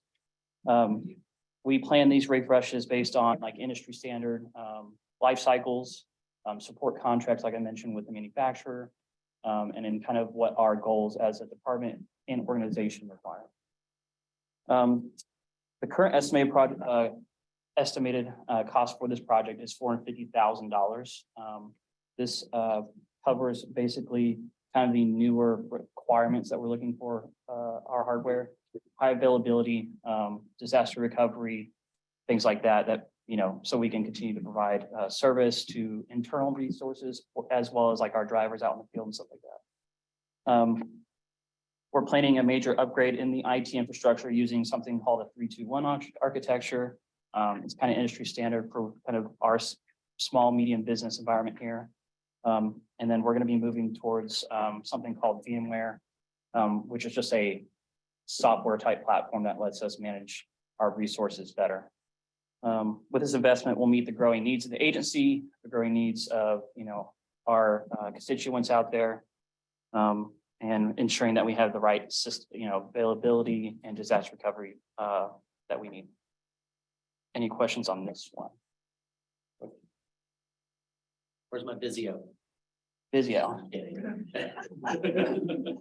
Now, this is actually very close to what we would be getting. Just to break it down high level, 3-2-1, basically meaning your storage network and then your compute allows us to better utilize the resources and give it in real time, more resources to this or, some other workload that we have. So I see a lot of redundancy, high availability, those types of things. What becomes our choke point when this happens? What becomes our now single point of failure? With this system? Yeah. The now single point of failure would be standing that, that other site. So that, I guess I should cover, this includes 2 complete sets of this hardware. One that's ready that has, it's what they call hot, basically meaning it's standing up, ready to go. And this pricing, the reason that there's a discrepancy in the 350 that we looked for in 2018 and now is 1, inflationary costs, but 2, to ensure that type of level of redundancy and keep the manual failover capabilities down. VMware allows us to go ahead and fail over automatically if there's things that, it catches and stuff like that. Our single point, like you're asking, probably would be just the replication between the 2, be the main choke point. Okay. And how are we powering both of those facilities? Are they redundant power? They got battery life for? Currently, yes, they both are on UPSs. The plan is to actually move one of these to a secondary site. We have a meeting next week with the county actually to explore, some sort of partnership and co-locating this hardware there because they got a little better data center for that type of stuff. So, have you talked with Denko 911 and their hardened facility? No, not yet. If you're looking for, we're exploring. Yeah, we have a meeting next week with the county, but yeah, we've talked to the city of Carrollton as well. Okay. Thank you. No problem. Any other questions? Okay. Thank you. Got me for one more. This other project is what we're calling our network cloaking project. What this does is DCTA has built out a robust security strategy over the course of 3 years. That includes our next gen firewalls that we've deployed this year, that was approved last year, as well as endpoint protection and some other things like security operations center as a service, what they call managed detection and response. We just have someone watching our network 24/7 while the 2 or 3 of us are asleep. We've got eyes on the network and making sure things are happening. What this allows us to do is better supplement a gap in our existing security stack. What this does is we're planning on adding this device, and I've kind of drew this little diagram up. It sits in front of our firewall, not to get too technical, but basically just watches traffic coming in and out of our facilities and drops the malicious in real time, effectively masking. So if someone is trying to get in the network that isn't, they can't even see it because it doesn't hit our firewall. What's really neat about this is it actually takes local municipalities and other government agencies in the area and in real time shares that information. So North Texas has been targeted a lot more in the past 6 months in critical infrastructure attacks and other cyber attacks. And this would allow us to strengthen as well as build in information sharing with the region. So any questions on this? What's the product you're recommending for that? This is called Nomic, or I guess it used to be called Sentinel Outpost. And this comes recommended from a group called TAG ITM and Texas DIR. There are just two local, well, one state, one local IT groups, couple of municipalities in the area use this product, so. Any questions on this one? None? Okay. Yes. Okay. Next up, Mo.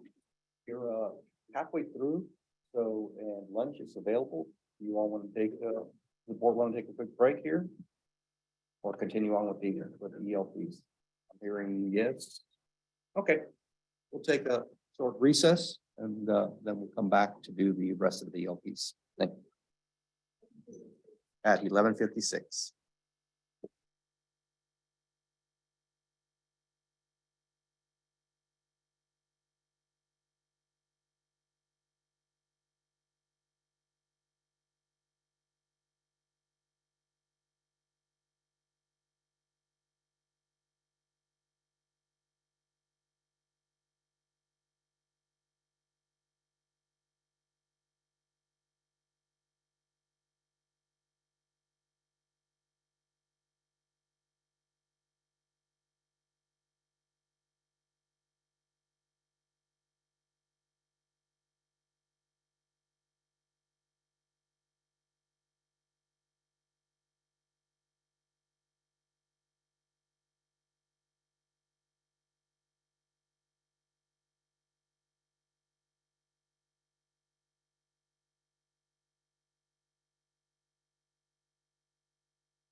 All right. It is 12:31 PM when we're going to reconvene our board of directors meeting. Our next speaker is Maurice Bell. Mr. Bell. Greetings, board and Mr. Chair.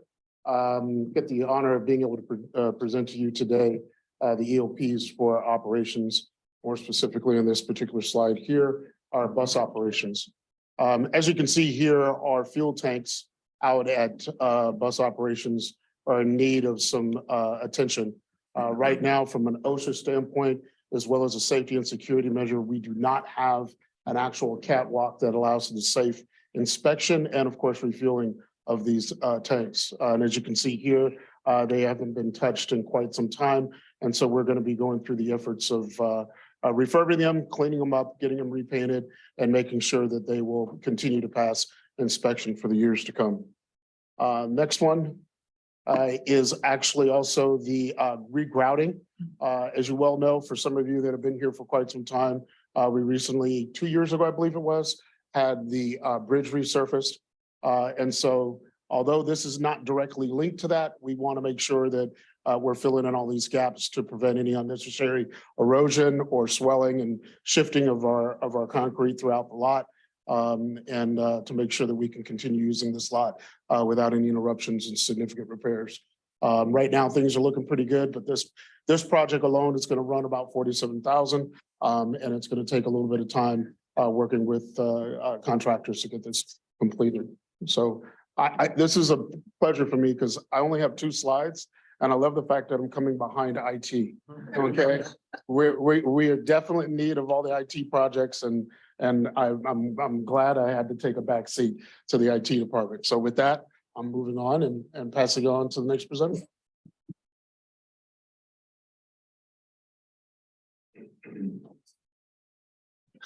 I want to thank Mr. Bell for his efforts so far to identify things like what he just briefed. It's important for a couple of reasons. Number one, it's important that we maintain our assets and maintain a steady good repair. But it's also a morale issue, and it's a pride in where you work issue, and it's a pride of what the community is about issue. Because you see those things as low-hanging fruit that causes everything to look better. So thank you for that, sir. This next ELP is requesting somewhere between $100,000 and $125,000 this year to provide coaching and mentoring and professional development for the members of the DCTA executive team. You all are familiar with what's taken place here over the course of the last year. We've assembled a great team, still assembling a great team, including a new executive leadership team. And what's proposed is dedicated funding to conduct a procurement for a firm to provide personal leadership assessments for every member of the leadership team that would undertake a data approach as well as an observational approach. What does that look like? That looks like the person doing various tests and assessments, as well as 360 peer reviews across the organization to understand strengths and weaknesses. That goes into then a development plan captured or developed for that individual that then meets with a coach from the same firm once a month or so over the course of the entire year. The development plan is something that the person is accountable to complete. And at the end of it, it provides the person with a set of skills that they didn't have before and enhancement of their additional skills. I've had the benefit of doing this kind of a program like what I'm proposing in a couple of different spots throughout my career. And I can tell you that self-awareness, you all know, matters. To understand where you're weak and where you're strong matters, because that's what allows you to identify biases and understand how you view the world so that when you're leading and taking in information as a leader, you can make the best decisions possible. And so that's what this ELP is requesting support for. There are some options here. To undertake all members of the leadership team at once would be a significant effort. And so it could be split over the course of a couple of years. But at the end of the day, DCTA needs to be a place where people are grown and developed so that they continue to add value to the organization, but also become better people overall. Once the executive leadership team goes through this process, we expect that we would be developing a curriculum that would provide annual training for every member of the DCTA organization in a formal sort of environment. Like everybody at DCTA is going to get together at one day a year and talk about and learn about and think about one of our core values with regard to servant leadership. Like, what does it mean to communicate? What does it mean to build trust? What does it mean to create vision? All the things that we've been doing over the course of the year that's gotten us to the place where we are today. So any questions about this? Questions? This one, and I've got other questions, but this one, just because the slide is pretty tight. So we'll go back to the 639,000 for employee development that had 300,000, which was just the set aside. That still gave us 339 in that employee development line item. Is that for this kind of thing? I mean, because if I do the math on what, 40 employees, it's what, about 8,500 per employee and employee development per year. I don't know if that's high, low, average. It's not just well, I can speak to the first part. It's not just the 40 employees at DCTA, but also the 95 employees at NTMC. That included in that money is funding for things that are required to do technical training on drivers and mechanics and all that sort of stuff as well. Okay. Well, I can tell you that the way this went through the budgeting process was every department brought their budget and everybody set aside a little bit of money to do that sort of professional development thing. My requirement, and we've been spending this time getting all this stuff together. My requirement before we execute on any of those dollars would be to see the plan as to what is going to be done. Because as you pointed out in a few board meetings ago, we have unused employee development dollars that are carrying over in the bucket that you just identified. And listen, my first career was employee development. I mean, so I understand and appreciate the value of all this, but I also know that we have just a limited set of resources and I want to make sure that, you know, we're getting the bang for the buck. So that created some confusion for me.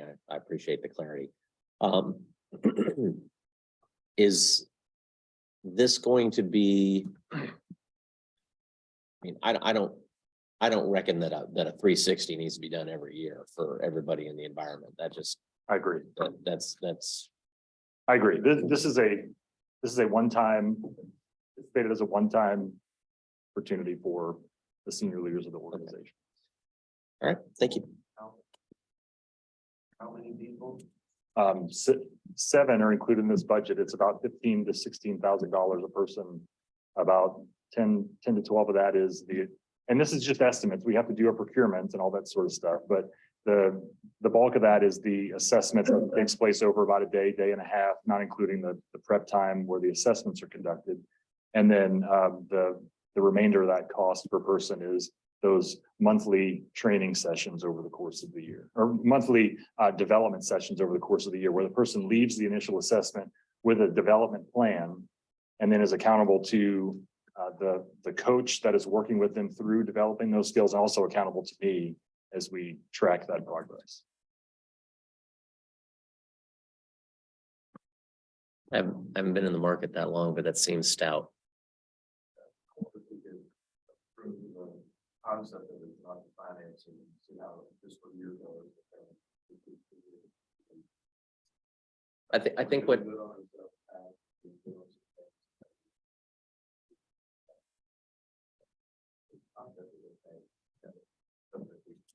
I don't have an issue with whatever the assessment is, the 360. I think what gives me pause, Paul, is the external and internal accountability coach.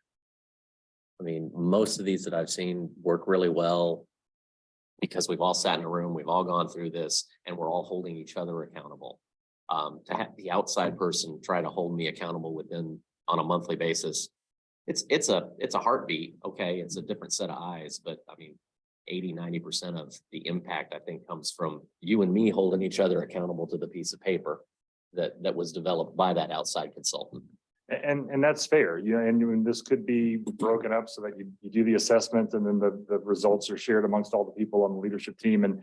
And we have evolved our performance management process on the DCTA side to include the first section of every person's annual performance review is accountability to our servant leader model. How did you communicate? How did you identify and solve problems, and dividing that throughout the course of the year? So equally weighted, or almost equally weighted, with the actual specific measurable actionable goals. And so that's potentially an option on how you break this out and cause the cost per person to go down. Yeah. Don't get me wrong. If I thought we were dysfunctional internally and couldn't hold each other accountable to things, yeah, then I'd be saying, let's find a way to get an outside party to come in on a monthly basis and check that box. But I don't feel that in this organization. I feel. Actually, I do that for companies. I understand. And it's worked out well. Your employees now are different than they have ever been. Businesses are different than they have ever been. This one company in particular, I meet with all of their coaches, every single one independently, together. I do workshops. It's a different model. I think, I mean, you can just look across the board. I mean, when I think about how hard it is for us to hire people, because everybody's competing for the same type of people. When I think that this group that has just been put together is new, they're all new. I mean, we're on a completely different path, like, like during our prayer, you said this is completely different from a year ago, because the Lord had put that on my heart as well. And so I won't tell y'all what I make, but it's really good. And I think it has proven its investment. And this is the way things are moving now in businesses. And so I answer to the owner, let's say, of the companies. But I have a lot of, if I meet with someone, it's like, okay, I want to make sure that they've understood that they're doing what we asked them to do, and it works well. It's a great model that I wasn't here years ago, but I think this has worked well. And especially in today's world. So I'm not saying it has to be done every year, but I'm like, in particularly this year, where everybody's so new and we still don't have everybody on board that we need. I don't think that we do it because there's dysfunction. I think we do it to keep from having dysfunction. I think it's I don't disagree with you. I'm just saying. Maybe we do something later in this week. I think the team will let. I'm okay with it being this year. Well, and to be clear, where I hear a difference, I'm seeing a leadership team of up to 7 in this. But I'm hearing a much larger team in your description. well, there's different levels. So you have your directors, there's different levels of it. And I think what they're using here is This is only for people directly reporting to the CEO. right, which is great because that flows down. Which is what I do. I typically meet with the directors and have them work its way down. So So great feedback. There's options here, an opportunity to provide more information. Appreciate the consideration. Brittany?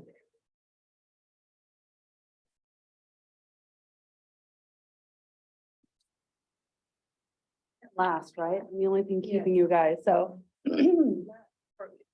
More slack. Well, yeah, but from Okay. the razzle dazzle portion of the presentation. So the last ELP I'll be presenting to you this afternoon is with regards to a specific strategic priority that we have heard very loud and clear from this board of directors. And that pertains to how DCTA advertises, both how we put out our advertising, but also how we utilize our own rolling stock and assets to be an advertiser for the North Texas region. And so through conversations, one of the things that came up was the need to have a position. So we're currently recruiting right now for a position that is the marketing business development specialist. And that will be the position that manages all of DCTA's advertising programs, the past programs, anything that could be a potential revenue generator for the organization. But to get something stood up like that, we need initial startup costs. And so this ELP is specifically targeted at whatever the cost that we need to bring on and prepare our assets for advertising in the future. We anticipate that eventually the advertising program will pay for itself, but because this is a completely new area for DCTA, there are going to be some initial startup costs. And that will be bringing on a third-party advertising firm, preparing all of our assets to make sure they're ready to be advertised on. So replacing the glass at the stations, getting the buses and trains ready if we do choose to do any advertising there. Of course, this will all be done based on the policy that you, the board, will create. That's going to be one of the first things the marketing business development specialist brings to you is recommendations for an advertising policy, what we want to advertise, where we want to advertise, what maybe some of our KPIs for advertising will be. But looking into 24, this is a big priority for the marketing communications department, and that's why it's presented as an ELP today. Yes, sir. So I'm thinking I misheard. I heard you say that this would break even. And, We don't know yet. okay, It should generate revenue. Right. And eventually these costs will be offset, but we just don't know what we don't know yet. And so this is to get everything ready so we can start. No, the idea is absolutely to bring in revenue for the organization. This is just to get everything primed and prepped and ready to go. gotcha. Because at the end of the day, if we're doing a marketing program that breaks even, right? Why? are we doing it? Why? Yeah. Yeah. Yeah. Okay, excellent. Do we have any benchmarks on what this kind of revenue generation potentially could bring in? We've gotten a couple of ideas and quotes. VIA has given us some thoughts on what they think they could pull in if we did advertising on Go Zone vehicles. But really, it'll ultimately depend on what we choose to advertise on. But we're talking hundreds of thousands of dollars potentially to bring in. But we're going to bring in a third-party advertising firm. There's firms that actually do this specifically for transit agencies. And our director of marketing communications has already had a couple of demos done. So once we get that marketing business development specialist position filled, then we'll be ready to run. Any other questions? You guys have questions?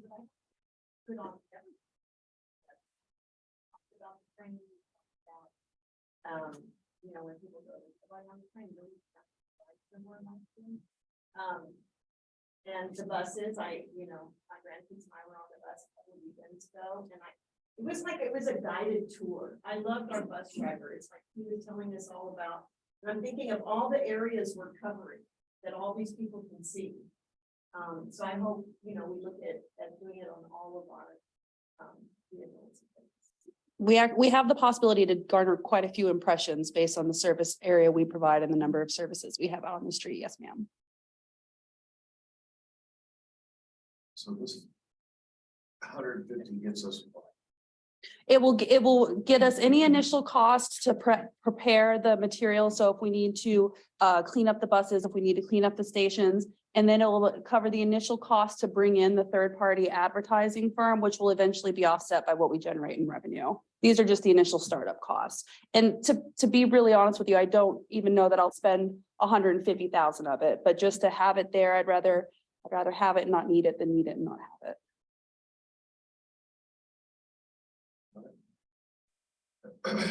Any other questions for me? You guys have been too easy on me today.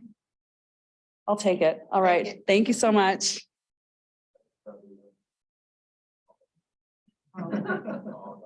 I've been on for a Javier as well, so.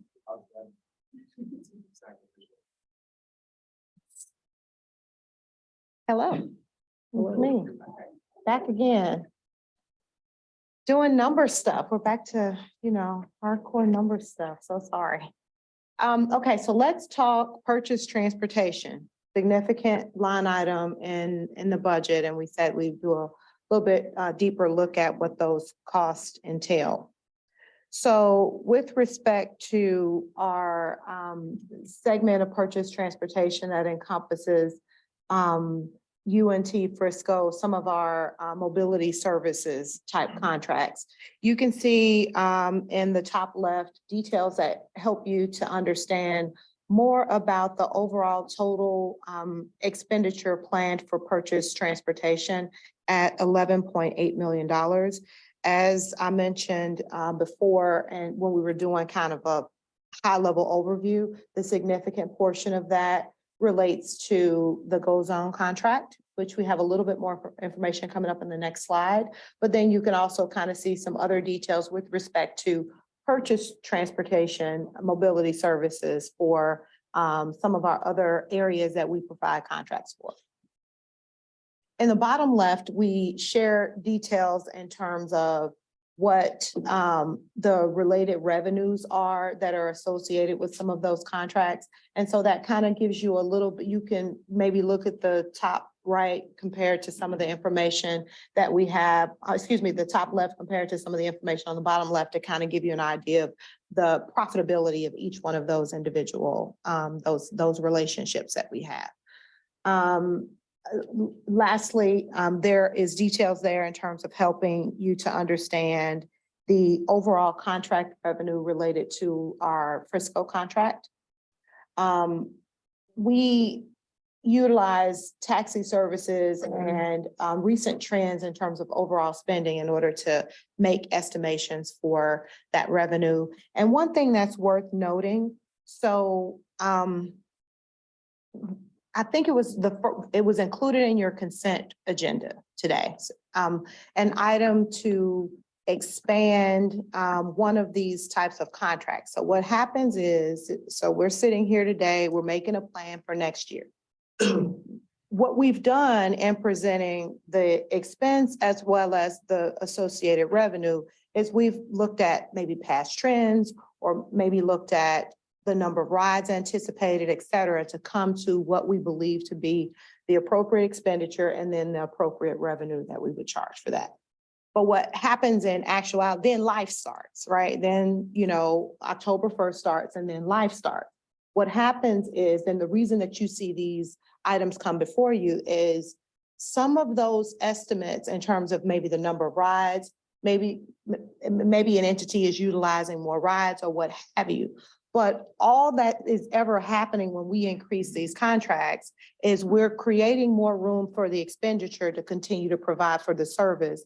And therefore that same revenue proportionately is also being added. So when you see these items come before you, it's kind of like a net plus. It's basically adding more net revenue, net income to the bottom line, because we do need the authorization to increase the expenditure. But what we're also saying is there's a fee associated with that continues to be moved in relation to the original fee that was set up. Okay. Goes on a little bit more about that. So you can see there the 2023 rate of $41.28 compared to $42.11, or roughly about a 2% contractually obligated increase. We are basing those rates on the same number of vehicle available hours. So that kind of gets you down to a $9.8 million total, in which we add in a customer service amount. And that we wanted to just call attention to as we're working in the future, kind of working to get with the board. An evolution is coming with respect to the customer service function. And that customer service function that we have with VIA is one that can be optioned, and we can make some changes within 2 6-month tranches, providing them 60 days notice. So more to come there. So that comment basically is leading to this idea of a single customer service function. Which is when the IT guys come back and talk to us about a phone system. Right, then they'll be back for that. Okay, we're moving forward to other types of operating expense, bus operations.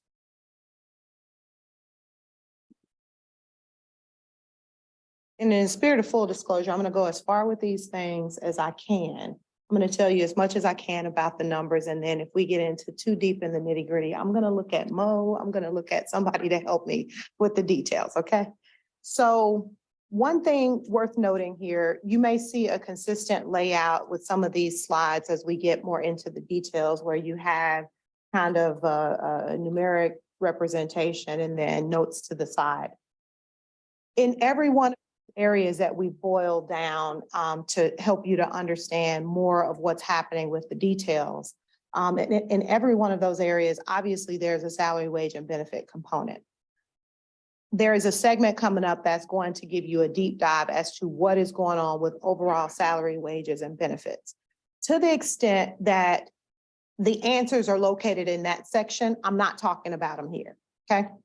the answers are located in that section for what's happening with salary, wages, and benefits in this area. So give us an opportunity to kind of unpack that as we get to it. Outsourced services and charges, you see a decrease there. That's largely due to the ending of the HTG contract. That's where that expenditure had been maintained during the 2023 year. Materials and supplies is where primarily where the large number in there is the fuel cost. There's related cost. The fuel cost is the main driver there in terms of what the large amounts of expenditure are. And then employee development has increased by just about $21,000. And that's because of a drive for both our DCTA and NTMC employees within this particular area to have, like we spent some time just a bit ago talking about an ELP that would help and benefit the executive team. There's funding to be able to help our employees throughout the organization, especially those providing such a vital service within our bus operation. So we have worked and embedded that in the budget to make sure that we can increase that opportunity there. This is some details in terms of, we said that, let me bounce back right quick. So the large portion of what's happening in terms of material and supplies, or the $1.8 million number, is fuel. And so we spent a little bit of time getting more into detail. So of that 1.8 million, 1.288 is fuel. That's the, each one of these things I think in my head, like, what's the ball game? The ball game in that line item is the fuel cost. You can see what some of our estimates are in terms of total vehicle mileage that is being estimated. And we are calculating those amounts utilizing a $4 fuel charge, which is in line with or consistent with what we expect to pay in this upcoming year. UNT contract. So I'm talking here about revenue. That revenue starts from a baseline service at $69.83 for the base hours, a little bit more than 52,000 hours.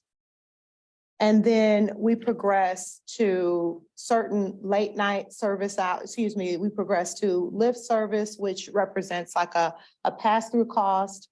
The fuel expense as a direct, so included in 1.28 is 538 of expenses or fuel expenses related to taking care of this contract. Those are included as an expense. And what I'm showing you here is it's also is something that will be billed in connection with the overall cost of service. So UNT pays a base service and they also pay a reimbursement of their related share of fuel expense. Overall, that contract value included in the revenue, and we have it at $4.3 million. And I'm going to progress and show you how it kind of shakes out. So that same 4.3 is what we spent time unpacking. And you'll see the main drivers of the expenditures here on the UNT contract are salary and benefits, representing about 58% of our fixed route service. Fuel cost, we have details that help us to understand the mileage, the estimated details on how much are ascribed to each one of those fixed route costs. And so we can ascribe the 538. So that's where you see the offset. One appears in the revenue and is being billed as an expense. And then some other expenses, which there are numerous other accounts, but it's primarily computer software, other things like that, that help us to be able to do that job effectively. So $4.3 million worth of revenue, $2.85 million on the expense side. And one of the other things related to the UNT contract is that some of that net impact is it goes to fund the purchase of future bus fleet. So you'll see that $400,000 show up. If you open your big sheet, it shows up as an expenditure within our capital reserve line. Mhm. Do we charge or the salary and benefits is just for the drivers, or is that also for like management of the contract? It's primarily for the drivers. That's the large portion of what is We're driving not that. allocating any of y'all's time against this contract. You could, but the where our time shows up, I'm just thinking about how it hits on the spreadsheet. But We're do we have an not. administrative fee? Isn't it that embedded in the administrative fees where their time is embedded? What you see here, and we put this slide up specifically for the purpose of visibility of what's happening with the UNT service. So you see the revenue, you see the expenses, you see the remainder. Our financial policy doesn't treat the UNT service the same as it does for contracted. So by reading that policy, I would say we're in compliance with our policy by this breakdown of numbers. Now, what I will say is moving into fiscal 24, really starting the next couple of weeks, my intent is to go and do a deep dive. We already did some work looking at all the UNT routes and how frequent they run and who they serve and all that sort of thing. So we can try to figure out if this model that we have with UNT currently is the right model for a student enrollment that was 38,000 when we signed the contract is now almost pushing 50,000.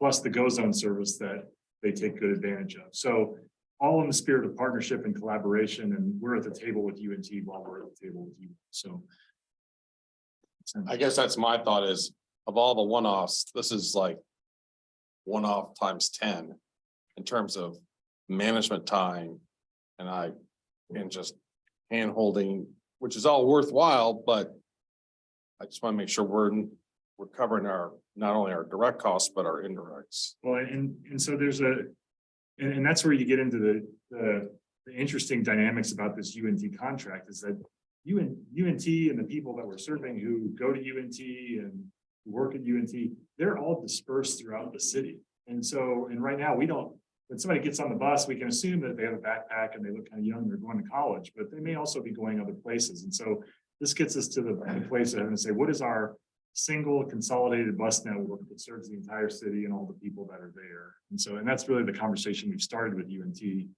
since the inception of the Go Zone service and my tenure last spring. I'm sorry. Go.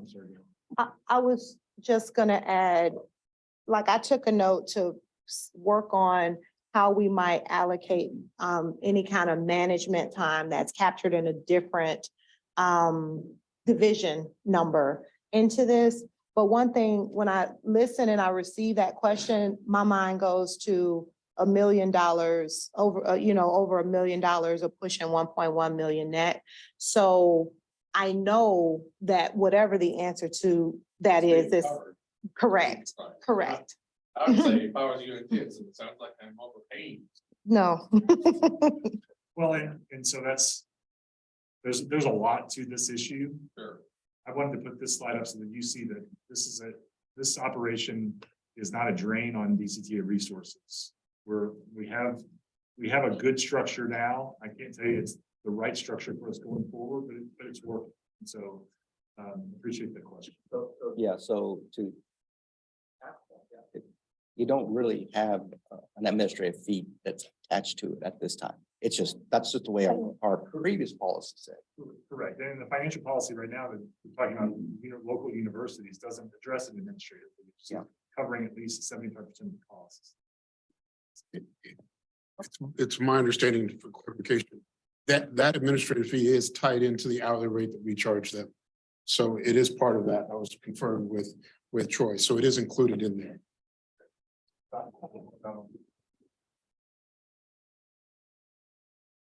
Okay, forward. This is a slide that just kind of gives you an overview of how the expenditures, the P&L, et cetera, for DCTA and the expenditures and revenue, et cetera, related to NTMC, how they relate with one another. So NTMC has the salary and benefits for NTMC personnel. So some of our operators, our mechanics, et cetera, some of the NTMC administrative team as well is included there. And the cost related, I think of it as like NTMC holds the cost of that personnel and its related trainings and other employment related things. But then in DCTA, if you're trying to think about how to frame up what does it take to run a whole bus operations, you have to fold those two pieces together. Because on the DCTA side, it includes the fuel, the liability, et cetera, the contracts and all of those things kind of fold together. So, you know, just wanted to share that kind of bit of information if it's helpful. This is a slide that we shared with our NTMC board last week to give among several other slides, but to give an overview of what's happening or key things that are moving and changing within the NTMC budget, which is included in the numbers that you have before you today. The overall nature of what's happening is there is a $464,000 reduction in overall expenditures, and outsourced services and charges is kind of where, you know, one of the main areas where that happens. That area is where you see the HTG contract that would have been flowing through that line item there. So. Sorry to ask all these No, questions. this is what this is for. Let's do it. Your insurance costs go down. That surprises me because I deal with insurance all the time and my insurance costs have gone up a lot. This is one of those areas. Remember how we said, as we were developing this budget, sometimes we are utilizing and letting actuals guide our way. So rather than me picking up the 95, like I've had conversations with our insurance carrier to tell us this line of insurance is increasing. All of them are increasing. You are right. But we increased those numbers from our 2023 actuals, not what number, I don't fully know how it was baked, et cetera. So I feel good about the number that we have because I'm looking at what we're actually spending and taking those estimates that our insurance carrier are telling us within all types of insurance lines that are planned to be increased. Does that make sense? Makes sense. Okay. It's a tricky spot to be presenting a budget in comparison to a budget you weren't here for.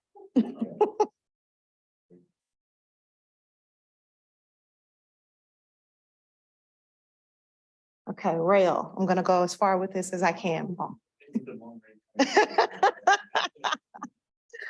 I that unless something of interest that's particular is going on within salary, wages, and benefits, we won't talk about salary, wages, and benefits. Now we're talking about it. So this one, in this particular area, we show a decrease, and it has to do with the number of employees that were included within this particular area during the 2023 budget that makes up the 660,000 compared to the number of employees that are included in the 2024 budget. 4 or 3.8 or something like that employees were included last year compared to 1.5 this year. So all of the other increases impact these, the staff members and team members that work within here. Is just, you have a sheer reduction of number of individuals that's driving that. Outsourced services and charges is increasing, and the large thing there has to do with a one-time cost to increase and replace the rail facility carpet. There was a burst pipe. Yeah, there was a burst pipe, and so that has been repaired. All of the updates have happened to kind of keep it from having further issues with pipes bursting, and going forward, we want to make sure that we make that facility nice for our employees that work there, which includes replacing that carpet. Material and supplies has increased by 557,000. That's the haven for fuel, the material and supplies line. And so that is where remember from our conversation at the beginning, there's an increase in fuel overall, just in terms of the rate, but the main thing that's driving that $500,000 difference is the estimate for DART's Silver Line fuel that is also offset with the revenue. Utilities, we have a slight increase plan related to any cost, et cetera, of having more folks in the building. And then the purchase transportation contract is up by $287,000, and it has to do with the contractual increase within our partners, Rio Grande Pacific and DART. So we have a slide that kind of gets more into detail on that right here. So here are some of the details in terms of the main areas where we spend funds in terms of, working with outside contractors.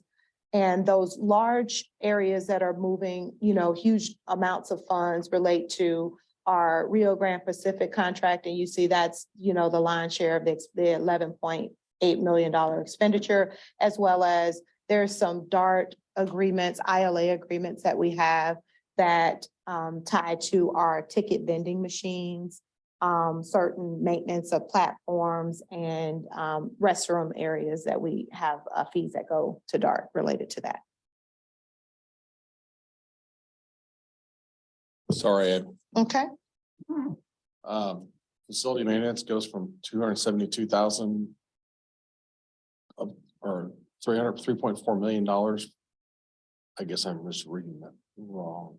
It's 272,000 a month. Facility maintenance. Facility maintenance. Unit 12 months times. Okay, Mhm. never mind. I'm sorry. Yeah. And that facilities maintenance is not necessarily just physical buildings, but the railroad signal system. Any facility like that. Or structure, it's in the price schedule.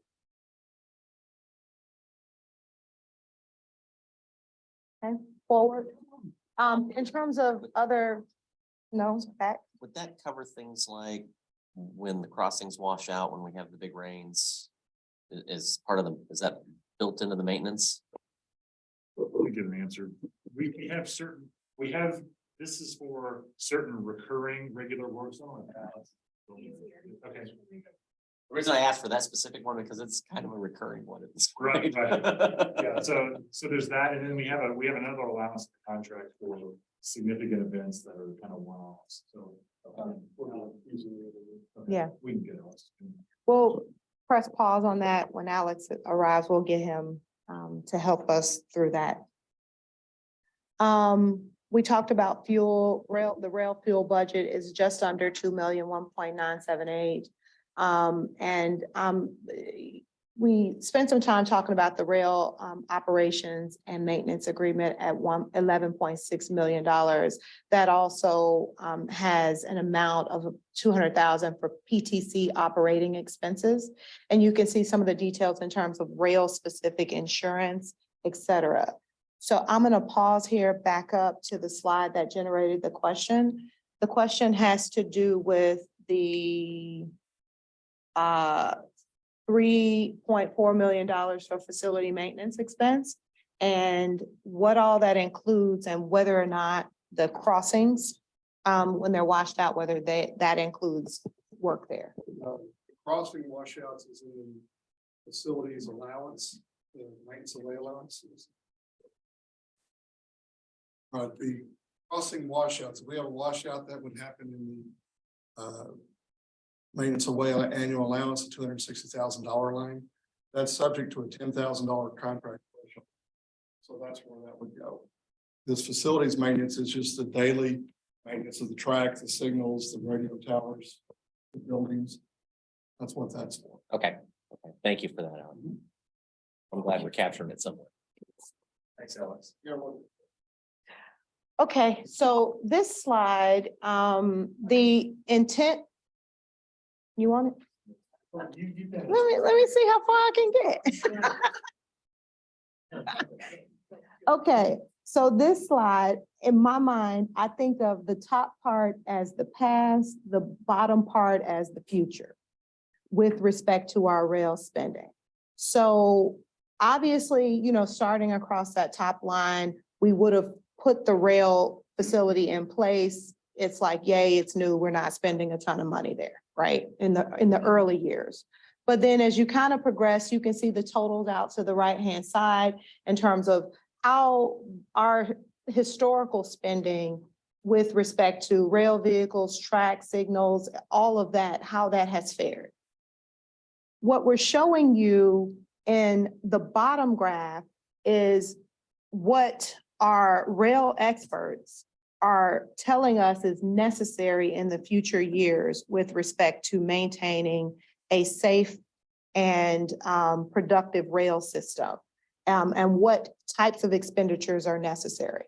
So in the 2024 fiscal year 2024 block, that 2.368, that amount is what we have factored into the capital budget. It appears in the capital budget.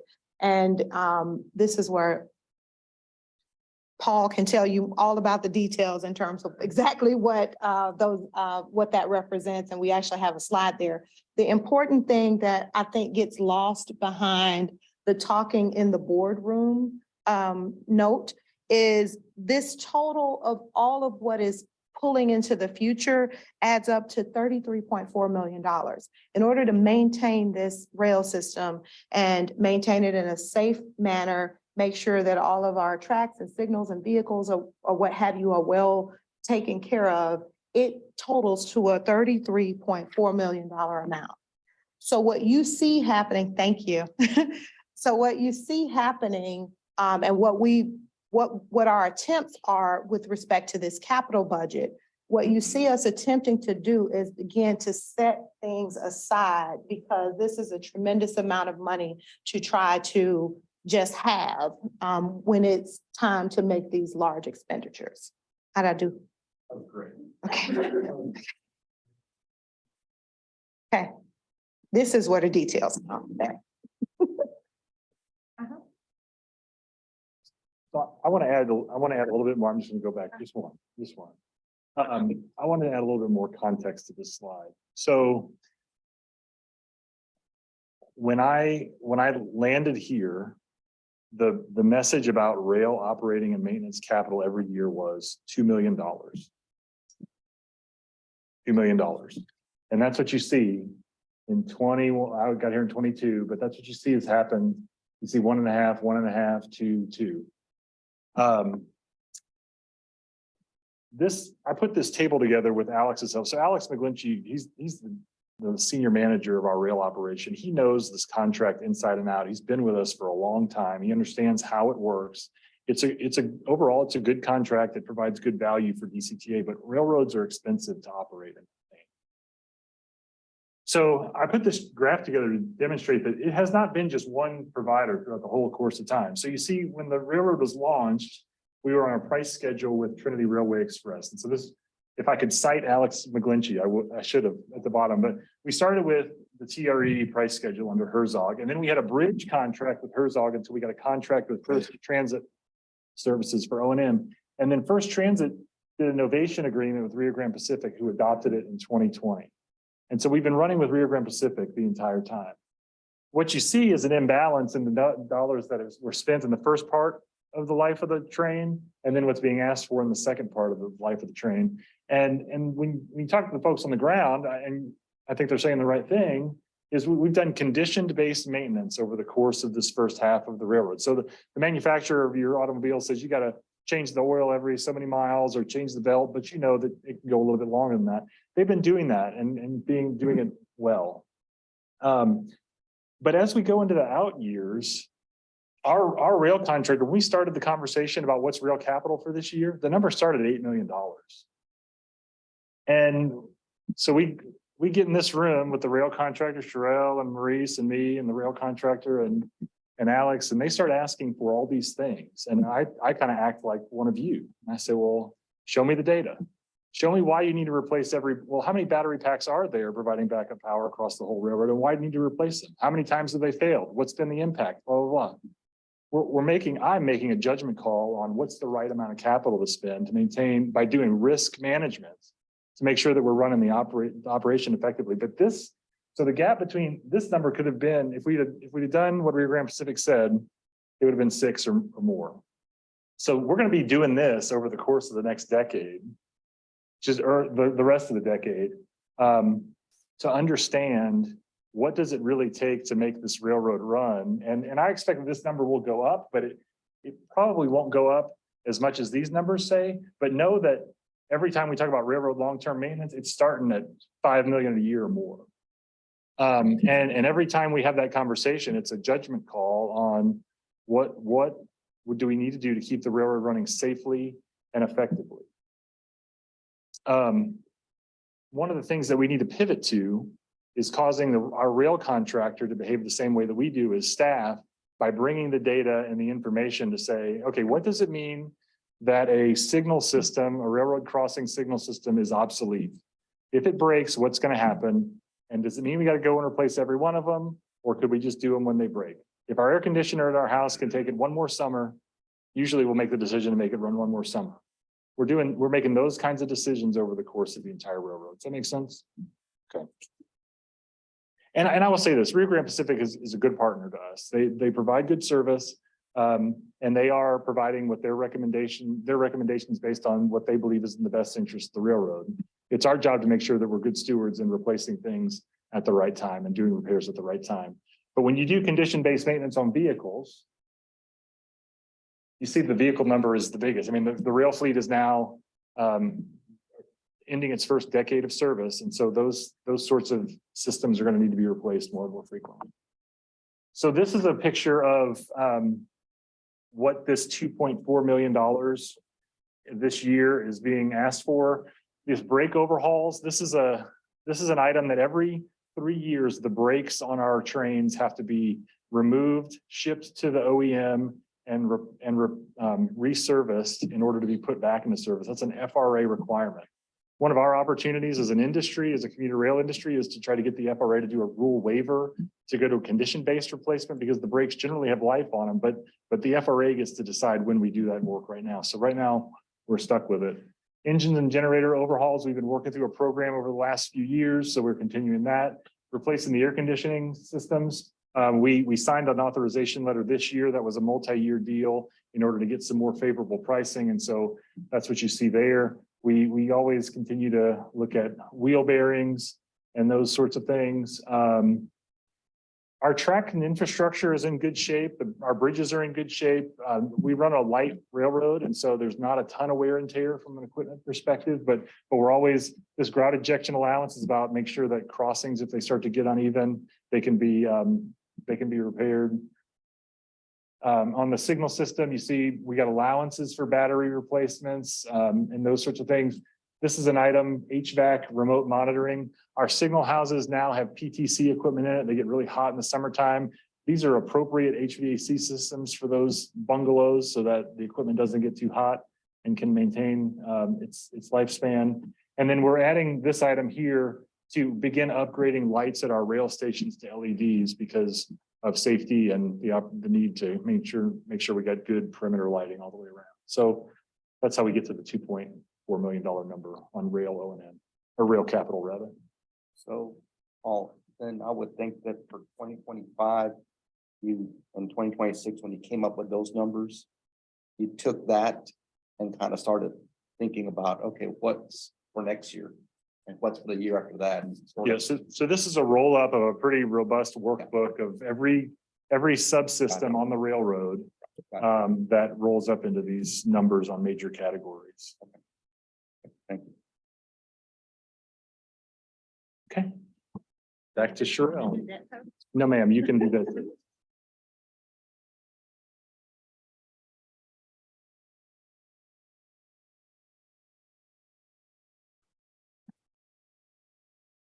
Debt service. So there are 2 tranches of debt that the agency has. Both of them have been refinanced. You can see the years in 2020 and 2021. Total outstanding amount of $8.8 million on the first tranche, 8.2 million on the second tranche. And essentially, when you go through that refinancing, the full payment schedule through the years of termination of 2032 and 2031 are determined. So you can kind of see the details there in terms of those two tranches of debt and their total payment. So that's the 1.9, or when we had it captured on the 4-year outlook, we had rounded that to the $2 million. Okay. General administrative expenses. So my page wouldn't turn. So this is something maybe that I picked up through the years of doing budgets, is that you got to find a place, if you have certain areas that are subject to discussion, changes, et cetera, you got to find a place, and especially if those areas break out into 1,000 different accounts, you have to find some place to put those during the budget process. So to allow for time to discuss them rather than to go to 13,000 accounts to change it, should you want to do a different percentage. This general administrative area is that location. So no, we don't have a $1.1 million plan for all of the general administrative employees to receive increased compensation. This is the location where the associated salary costs for those 7 new coordinator level positions is maintained while we are able to engage in a discussion about it. That this is the location where DCTA overall salary expenditure increases are included there. In your next section, you'll get a lot more information about some of the key assumptions, the thought processes, the drivers that are related to that. Outsourced services in the G&A area is down by $728,000.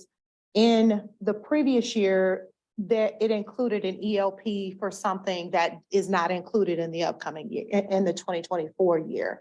And then there are 2 ELPs that we have discussed that are included in those amounts as well. Employee development is an area that we've talked about before that is got that crazy thing in there in terms of the 300,000 of contingency related to our insurance claims. So 300,000 removed from that item, and you are fairly consistent year over year in terms of your employee development costs related to G&A. Questions before we move to the comp discussion? Okay.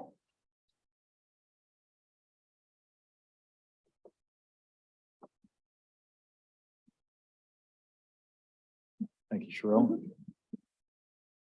So I'm going to walk us through the organization and compensation study review that was completed this year. This is an item that was identified in our 2023 work plan. And so I'll give you the results of that. But first, I want to just highlight, this is the work that we've been doing as an organization to build our team. I was named CEO in September of 2022. And then what you see there following is the hiring of 14 with Jackie's arrival on Monday, mid and senior level and some junior level staff to provide core operating functions inside of DCTA. The NTMC general manager here at item number 8, remember that was the plan when we said we were not going to continue the HTG contract. We needed a COO, we needed a general manager, and we have both of those, thankfully. And so we set a plan, we're executing the plan, and what you see there at the bottom is we still have a number of positions that are open that we're actively recruiting for. We've done interviews this week on two different positions that are open. And so this remains an active effort for us. So as we think about our organization and reviewing our compensation structure, it's important for us to think rightly about our organization. And so in order to do that, we self-performed this organization and compensation study review. There was not a consultant who was hired for this. We provided feedback to the American Public Transit Association last springtime, sometime about our compensation structure, and that gave us insight and access to the APTA overall database for the transit industry. And then we have good relationships with the staffs at all of our member cities and the county, and so we were able to get those contacts made as well. Overall, these are the agencies that were reviewed, the member cities, about 2,100 positions reviewed in terms of job title, mid, maxes, in terms of salary range, all that sort of thing. This is the bottom line up front, and we'll go into the details. The budget amendment with regard to headcount, the budget amendment that was approved in April provides what I'd call a basic operating capability to deliver our service as we have it today.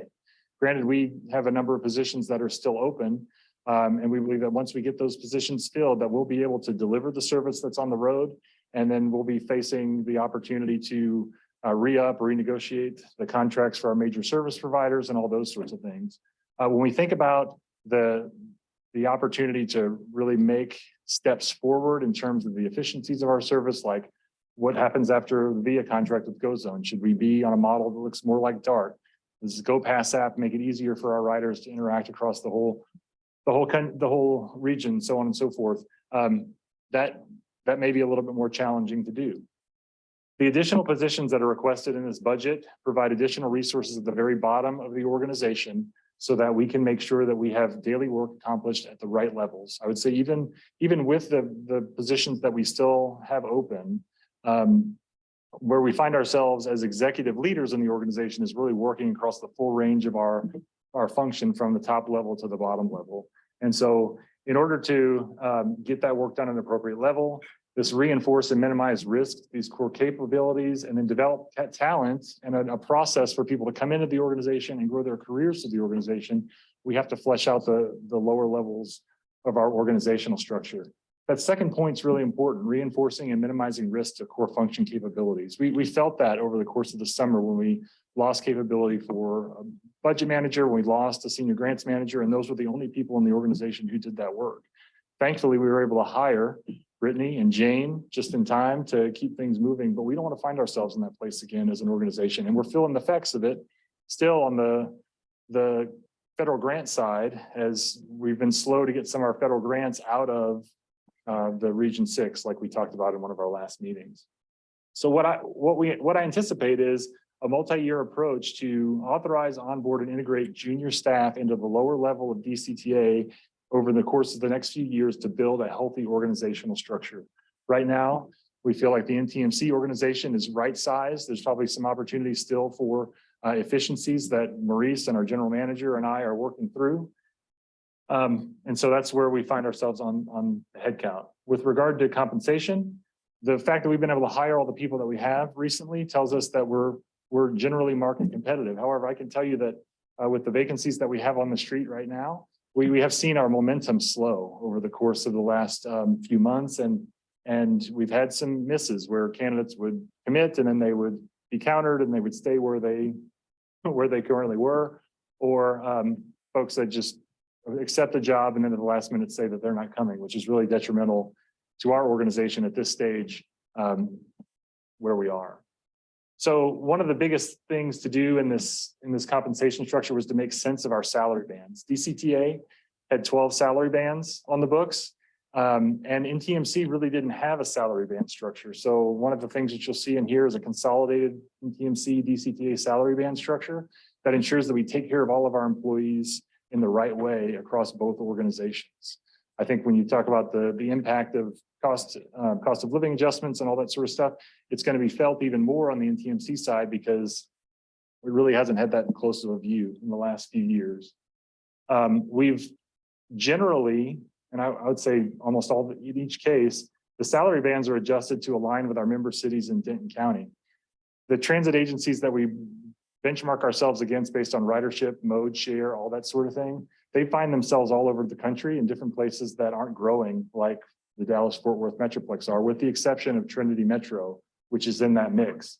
But they're averaged amongst 9 other agencies, and so they don't really show up to the top of the pile. So in this budget, what we're asking for is adjustments for administrative staff at DCTA and NTMC in a few different categories. Number one is a cost of living adjustment that causes the organization to level with the salary bands that have been proposed. And then at DCTA, we want to institute a merit-based compensation pool. This says 4%. What this means is through our goals and objectives that have been set this year and are in specific, measurable, actionable, relevant and timely, that 80% of our staff would see a 3% adjustment on merit if they're meeting their goals. Then about 15% would see a 3.5% adjustment, and the top 5 to 7, 8% would see a 4% adjustment. The merit pool allows us to distribute the salary adjustments and distribute the positions of the salaries across the salary bands.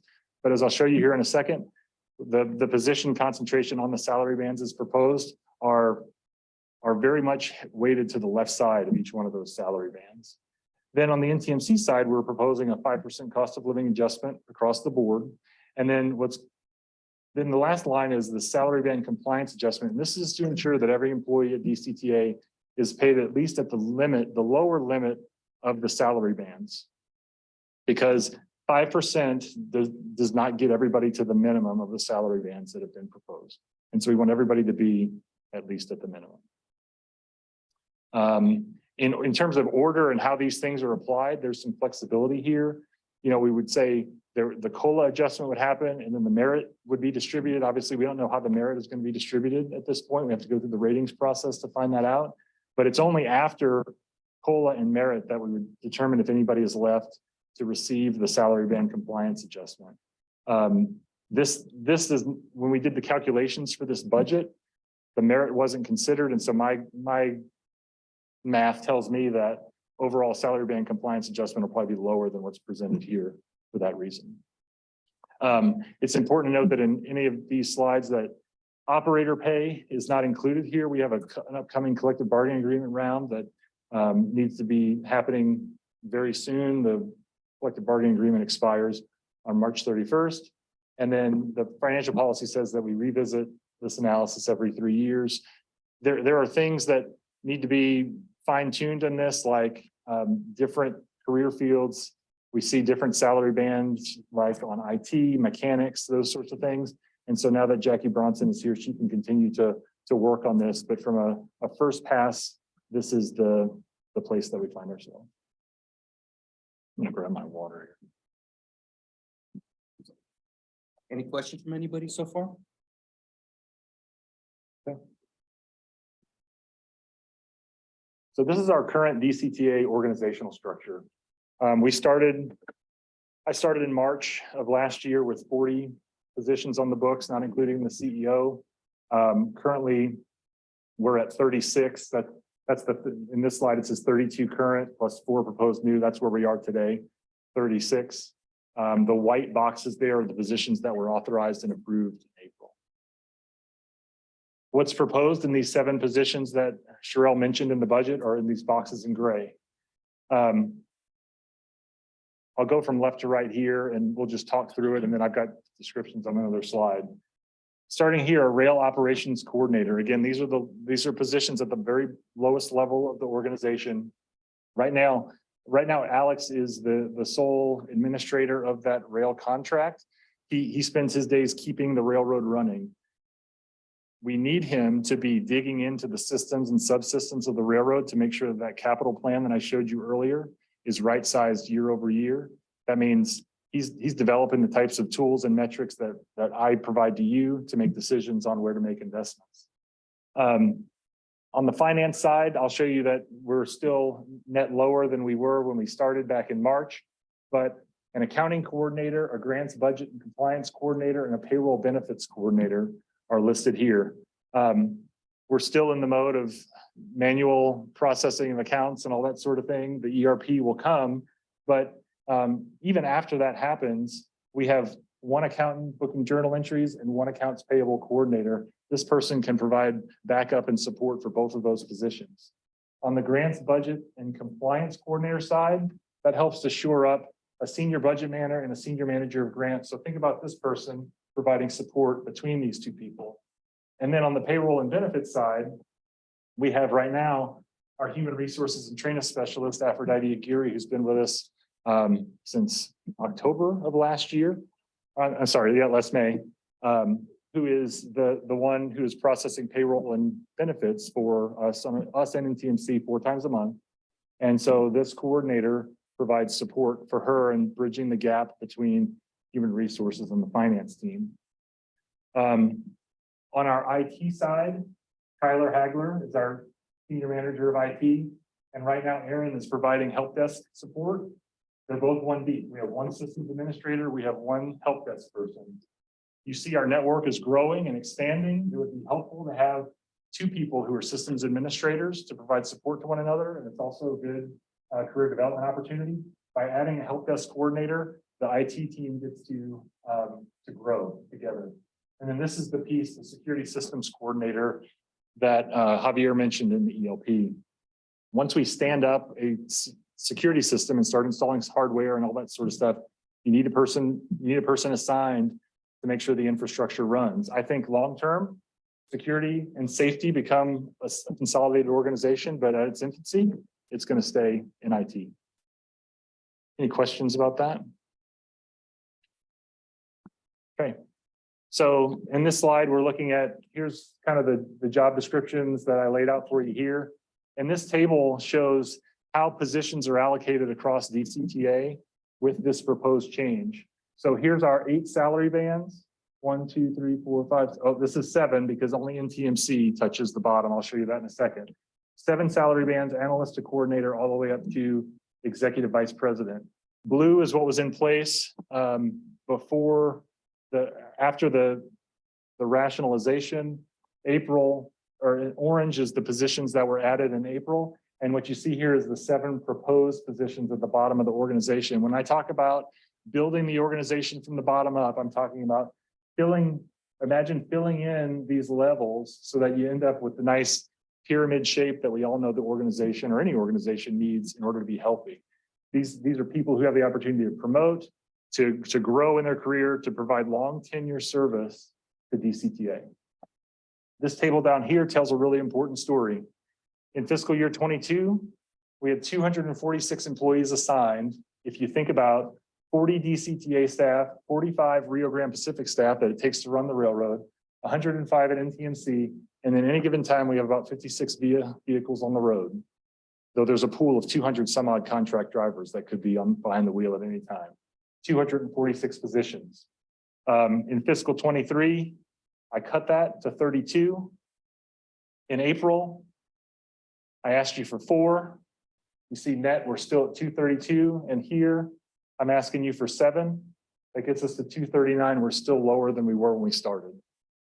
In a much healthier organizational structure to deliver for DCTA what it needs. This table shows the same view here, but this shows you how those personnel are assigned by duty. Operations, we trimmed on the rail operations side, but we're adding a little bit back. Mobility services, we're dedicating resources to VIA or to our Go Zone contract and to managing all these contracted services that we provide. That's a growth opportunity for DCTA, especially as we think about things like the Collin County Rides program. And it's complex enough, and there's enough opportunity for efficiency that it needs that sort of support. And so that's what's happening there. On the finance side, net, Jarrell, this organization finance was at 8, now it's at less than 6. See grants management and compliance that I told you we were 1 deep on, we need some more support. We're growing. On the procurement side, we had 4, we're still half of what we thought we were. So what you're seeing is support functions inside of admin giving way to more frontline sorts of operations, which is what we do, and that's why we're here. On the government relations, engagement, administration side, public involvement in communications does not exist anymore. This marketing and communications department that you all have helped to get us stood up is what you see there, 40 to 36 to 43. Any questions about that?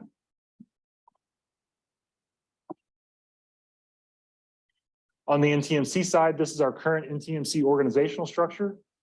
In March of 2022, there were 105 positions assigned at HTG, or I'm sorry, at NTMC, plus an HTG contract that costs over $400,000 a year that had 5 more people in it. So there was 110 employees. Maurice and I have taken it to the place where we were able to eliminate 10 vacant positions to get it down to 95. This organization is right-sized at the moment, but like I said, there are still some opportunities for efficiencies that we'll be working through with him and the general manager. When you put the NTMC organization and the DCTA organization together, this is how the staffing plan works out by salary band. And here's where you see the 8 salary bands, 3, 6, and 8. The yellow bars are NTMC positions, the blue bars are the DCTA, orange bars are DCTA from April, and then the gray bars are the ones that we're considering in this discussion. Any questions about that? Okay, on to the salary bands. So previously, here are the 12 salary bands that existed at DCTA. What you see here, well, and number one, there was not, in my opinion, a discernible salary band structure at NTMC.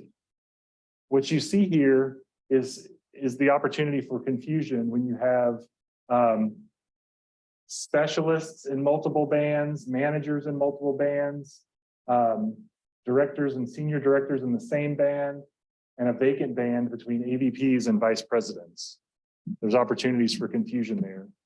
In order to do this analysis, we had to interpolate how these salary bands would fit into an 8 salary band structure, and that's what you see over here. So this is my approximation of the existing condition across 8 salary bands. Make sense? Okay. Here is the numbers behind a proposed salary band structure from level 100 to level 107. You see maxes, mins, and mids, and the range. Then comparing those to the original DCTA midpoints that you see in the upper right of that slide, what you see is in the lowest level, a 22% increase from the DCTA originals, 8% increase. You see about the same at 102. You see about 3% difference at 103. See a big difference, a big shift forward for DCTA at the senior manager level here and here. But look at what happens at the highest levels. These salary bands have been reduced in the proposed structure. The senior level bands existing at DCTA are being reduced in this current structure. When we think about the history of this conversation between DCTA staff and this board of directors, I think it probably lands around this area. And so the data demonstrates that there was a conversation to be had here, and we've resolved it by this salary band structure.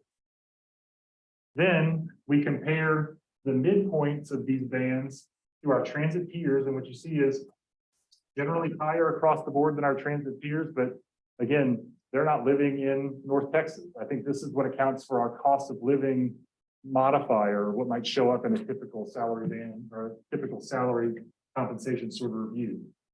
When you compare those midpoints against member cities, you see generally lower. When you compare the midpoints against Denton County, you see generally a little bit higher. And so what we've done is just averaged. We've lined ourselves up in the middle of the two as the best means to ensure that our compensation is competitive with that in the region. Make sense in terms of the approach? So here's what that looks like graphically. 5% cost of living adjustment for DCTA and NTMC admin staff, non-operator, leaves 17 NTMC positions and 3 DCTA positions below the minimum for the respective band illustrated here. The compliance adjustment gets everybody up to the minimum. If they get to the minimum before, or if they get to the minimum through COLA and the merit adjustment, there is no salary band compliance adjustment. There's an order of operations here. Smart goal-based merit awards this year and in future years and in future, we'll make sure that distributions are even across the bands like you want to see in a healthy organization. The reworking of our performance management system at DCTA might be the most significant thing that's been done over the course of the last year. It might be the most significant thing that's been done, and we're going to do it for the first time this year. When you look at how those adjustments how those adjustments distribute our employees across these proposed bands, what this tells you is 0% of the employees are below the minimum. Excuse me? If implemented, 0% are below the minimum. 91% of NTMC employees in the lower 50% of the band. 81% of DCTA employees in the lower 50% of the band. And then you see 17 and 3. This is a vacant position right now. I've got the breakdowns. A few of these that are over here are currently vacant positions that the way they were budgeted kind of necessarily doesn't line up, but we would cause those to line up. So I would say even these are outliers in terms of whether or not they exist. There might be 1 or 2 employees. Now on the NTMC side, these are folks that have been here for a while, so they've got some tenure, but there might be 1 or 2 DCTA employees that are showing up in the upper 50%. None of them show up above the max. And so in this adjustment, we're getting people into the salary bands that are being proposed that have been leveled against those of the region. We go back to the budget adjustment that was done in April. This is a walk forward illustration to show how what 23 looks like to 24.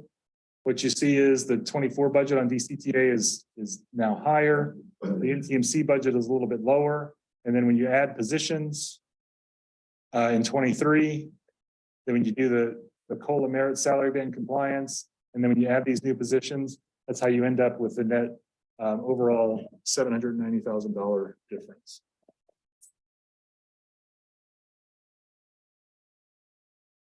I'll stop there for questions.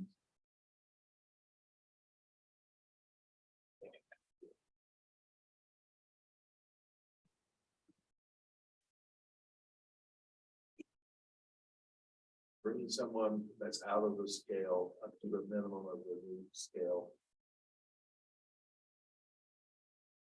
If they got 2%, let's just say, got them to the new minimum, and then they would get a 3% on top of that.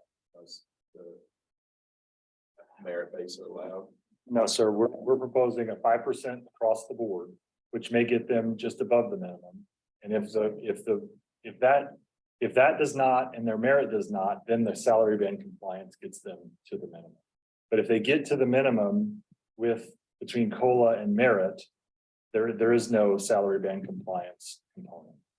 But we don't know how the merit's going to shake out until we go through the process. So that's why we had to do the math the other way. And NTMC doesn't have a merit-based compensation system at the moment. We have to take what we've done at DCTA and incorporate that into NTMC, and that's on the list for Mr. Bell and our general manager. I think we're tracking exactly. Let's clarify. Let's just say some of these 10% below market, or in the band, the base of the band. They did 5% cost of living. They got 3% merit. Did y'all would bump the others for that individual? Yes, sir. And just to clarify that the merit rolls over into the next fiscal year, so that it's not a one-time bump. It's right. This is a salary adjustment. Right. So there's some things I really like about this. I think I was one of the first people to talk about where I felt the compensation was really top heavy. So I appreciate making those adjustments on that side. And it helped me with this because I'm not the biggest. I know enough to be dangerous on budget and numbers, but people who live this every day and breathe it, I really appreciate your input. If we adopt this, I think the math breaks out that our G&A as a percentage of operating expenses bumps up to 23%. And I know this is kind of tangential, but it's all wrapped together. Remember that slide that I showed and I was explaining that G&A is the holding spot right now to allow all of us to talk about this, to consider it, et cetera. But remember all of the slides that we've gone through, some are rail, some are bus, some are NTMC. Right now, G&A is the holding grounds for it. Okay. If approved or if adjusted, that number would then cascade to its appropriate places. We just don't want to have it in 17,000 accounts and then have to change it 17,000 places. Does that make sense? Yeah, it makes sense, makes sense. Okay. I want to make sure that we're tracking on that one so that because I think historically we're sitting at 17-18%. So Right, that's a not big, all of what you see sitting in G&A is for G&A okay, employees. so it Well, will. correct me if I'm wrong, but the slide at the very outset, that's kind of the budget summary, shows the G&A, even with all this stuff in it, it's like 19%. Yeah, G&A cost is at, G&A overall cost, which includes salary and benefits and a number of other related items, is at 19% of our overall $50.2 million operating expense total. That's more in line of where we've been historically, so that gives me a little bit of comfort. And we already did an adjustment midpoint of the 5% and 4%, correct? Or we already did a COLA. What did we do last? Yeah. Last year we did a 5. We did a 5 and then a 3 or a 5 We and did a a 5 and then a one-time $1,000. and I want okay. So we're looking at another 5%, and then I get that it's not 4% across the board. It's staggered, but just so I'm clear, that's what we're looking at. Yes, 80% of the people eligible for a merit increase would get 3%. If they're on target. Yeah. Okay.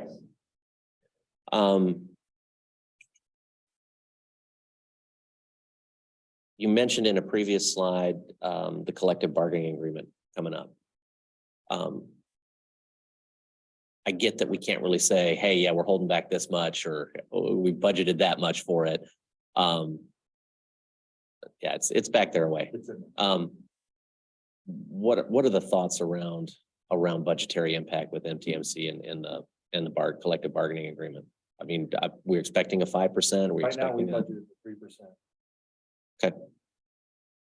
And I expect that anything that comes out of collective bargaining will be largely performance-based, and we have good metrics from agencies across the country that have fair compensation structures that allow drivers and operators to be rewarded based on performance.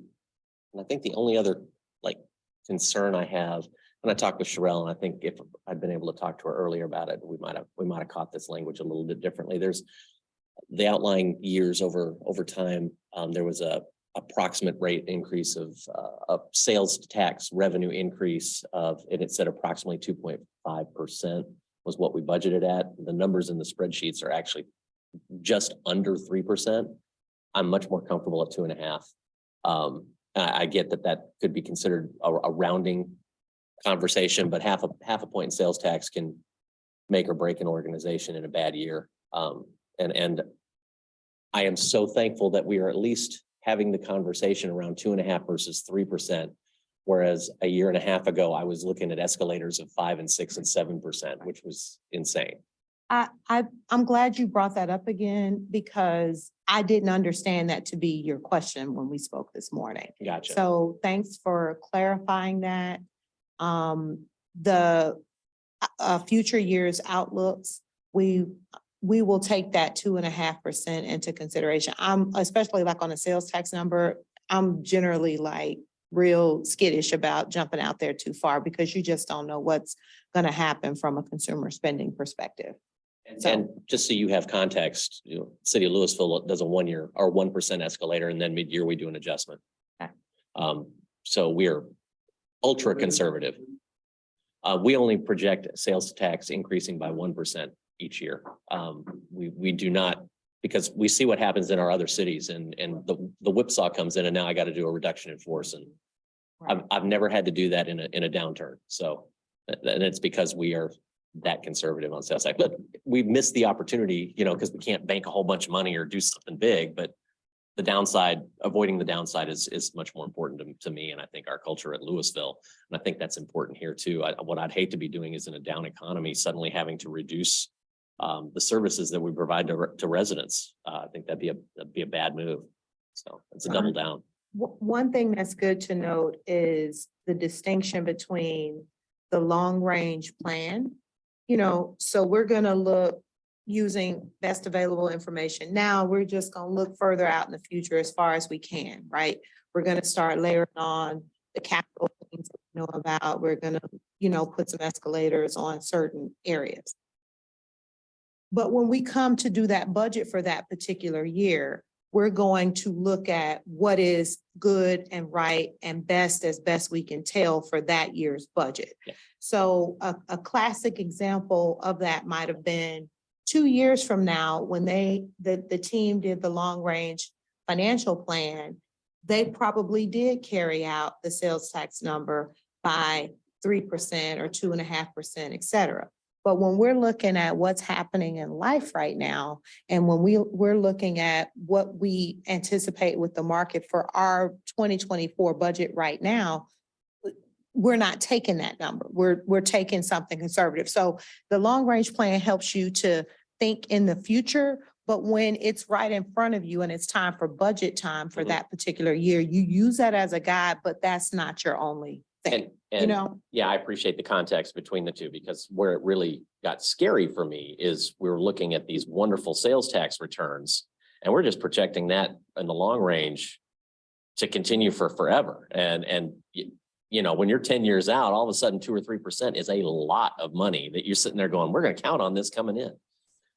So that I appreciate that. And I just wanted to give you context. So the way this is laid out this year, fabulous, by the way. Well, and we're also aware that transit agencies, the transit industry across the country is in a lot of places looking out at what they're calling like a fiscal cliff in terms of operating, not being able to meet their operations needs. And so we're super aware of that as we're putting this together. And it took me and Cheryl about 20 seconds to say, yeah, we're staying flat this year. So We have the benefit of, like, compared to so many other transit authorities, of youth, so to speak, but we can't squander that, you know, with some of the decisions that we make today to help us to position ourselves to do some great things in the future. I think that covers most of my questions / comments.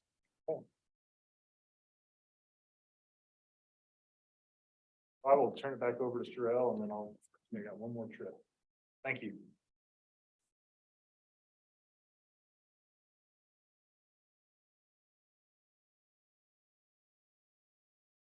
Okay. We've arrived at the capital portion of our budget. This is where the large sheet that you have kind of gives you a little bit more, you know, depending on how well or not well your eyes are functioning. You may be able to see it a little bit better there. Some of the things, so I mentioned in the outset of the presentation that we intentionally did something with the way that this, like, I started looking at this and I was like, okay, so what all is happening on this document, right?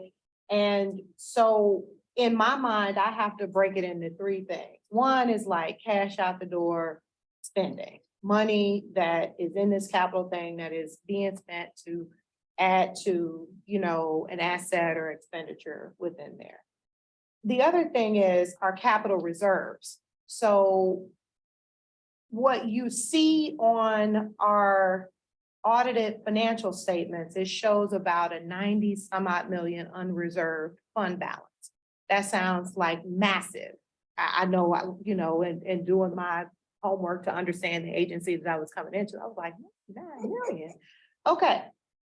What has happened there, I believe, is that capital reserves are needed to be built because of that long range. I especially think about like the rail discussion that Paul just took you through, et cetera. We need to begin to build. So that's not money out the door. That's being smart and putting this to the side so that we have the ability to react in the future.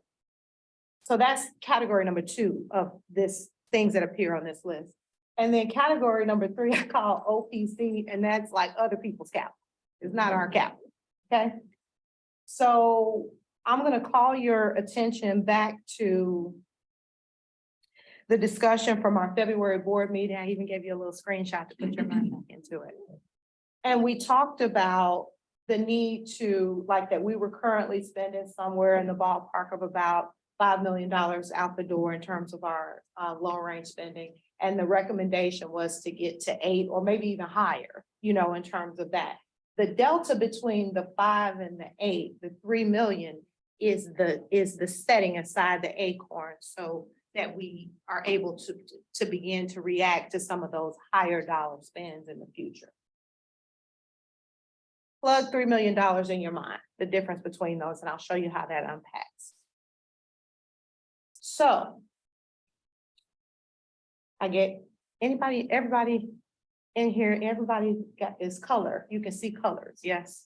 As I built this slide, I was like, this is gonna work great unless people are like colorblind. Okay. So you got things that we're spending cash out of the door. This, so some of these items we talked about in the context of our ELPs, that would be the fuel tank and the gates, those items were discussed. Now, I asked you to hold on to a $3 million number. Here it is, where you start to see for rail, 1.8 million coming into play. For bus, 1.2 million coming into play. That's your $3 million that we believe is good and right to set aside. I also talked about in the past slides, it feels like it's been ages ago, but in past slides, we talked about a UNT amount that was set aside. There it is starting to show up. And what the plan is to begin to reserve those amounts so that it enables us to do big, hairy, audacious things in our future. Those items in the blue box are not cash out of the door. They are building a reserve. And so instead of having a $99 million or so unreserved fund balance, should this be a step that you want to take, we will begin to reserve certain amounts of money to enable us to do long-term planning to ensure the future of our rail. One other item that you see in here, or in terms of the other larger items, the positive train control has been included. And you see a large item that's at $11.5 million for the J-Rock building. So, that will be coming into play as well. That's where that other part of it shows up. Couple of things that are like rollover items from past years. One of those is we have been referring to it as infrastructure acquisition. This dollar amount relates to moving of the tenant that is on the property near the Old Town Station to help them relocate. That was part of a contract to help them to relocate. So that item has been rolled forward, not necessarily a capital item, but it is a large dollar amount that is included. What you see here as well with respect to, pointing with the wrong thing, with respect to the ERP implementation, it's the same $2.1 million. We believe it to be split over with the significant portion coming over this year, but also moving into fiscal year 2025 in terms of its spending. We believe that overall we'll expend that total of $2.1 million, but we will do it over the course of 2 fiscal years. And the cloaking, the network cloaking, some of these other items as well are items that we have discussed during the ELP section of our discussion. You also see the 1.54 million that Javier talked about, the capital portion of that 1.54 that Javier talked about with the electronic safety and security program. Lastly, we have an amount that's been set aside, a $10.4 million amount related to TRIP funding that has been included in details as well. So just to kind of recap, some of the rollover funding items relate to joint rail facilities. That's purely driven based on the timing of information and direction that we received from DART, the ERP implementation, and that relocation of the tenant to their new home location away from the Old Town property that we own. Do you have questions? Can we talk further about any item that appears there? Okay. We'll go back one to the bottom.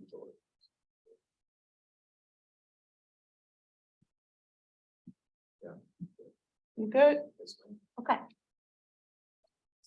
So long-range financial planning is an item like, I guess, coming soon to a boardroom near you. Will include more information about our long-range financial plans that you should expect in our upcoming board, the July board meeting, more information about that. In terms of some of our reserve policies that we have in place and have been reviewed and approved through the board, they include a fund balance reserve that's equal to 25% or 3 months of operating expenses, sales tax stabilization fund, a fuel stabilization fund, as well as beginning to do this prudent thing, which is beginning to set aside funding for capital replacement and the maintenance fund. Lastly, one of those other reserving policies or financial policies relates to maintaining a 1.25 times the debt service rate that we would have that's contractually obligated. Some of the escalation assumptions that we will use with some amendments are listed here. And one of those that we'll have an amendment to is just that sales tax at 3%. Your point has been heard and received. As we build out that long-range financial plan that we'll talk about in our upcoming meeting, it'll be based on a 2.5% escalator. Okay. I mean, you would argue 3%. I'm okay with that. I don't. I really don't. I'm with you. Okay. Doesn't the general inflation rate seem awfully low? I mean, we're, 10-year, but I think is that a dangerous assumption now? This is based on historical information. I know.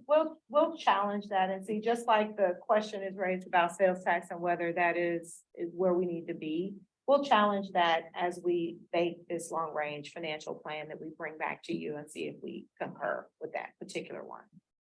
And that's why I asked that question to Javier about the IT. I think it's really important to know what are those escalation factors. Because if you use 10 years, there's probably now 7 of those years that no one goes valid.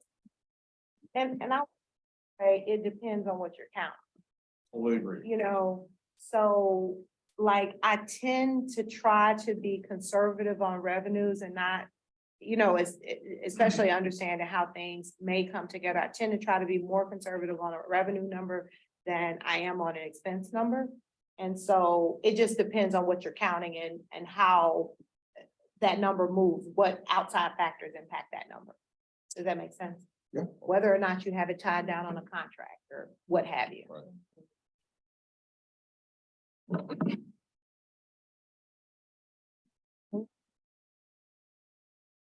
Okay. I'm not gonna leave my way. I wanted to go through here in terms of our TRIP program and some of the key assumptions that are considered in the development of that number. This is some details that's consistent with what actually Tim Palermo discussed in his earlier presentation. Wanted to just take a moment to talk through it a little bit.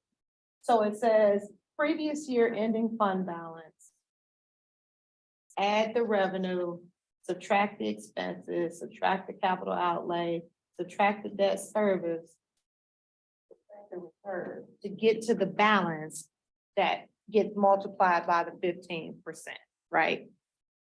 And essentially, all of these parts, This is all changed. Actually, it's the same. Actually, it's the same. This is how we come to the number. It's just, I wanted you to understand, at least from the perspective of taking that beginning, that audited fund balance, that latest available number. And these components are what basically help you to come together and figure out what your income statement is. That's what thing, and thing are, right? That's what those first 3 items are. It's taking what your cash needs are with respect to that available fund balance and figuring out what it's gonna take, what you're gonna have coming in from revenue, what it's gonna take from an operating expense perspective, and what it is that you need to set aside for capital outlay, et cetera. And also your debt service and your reserve requirements.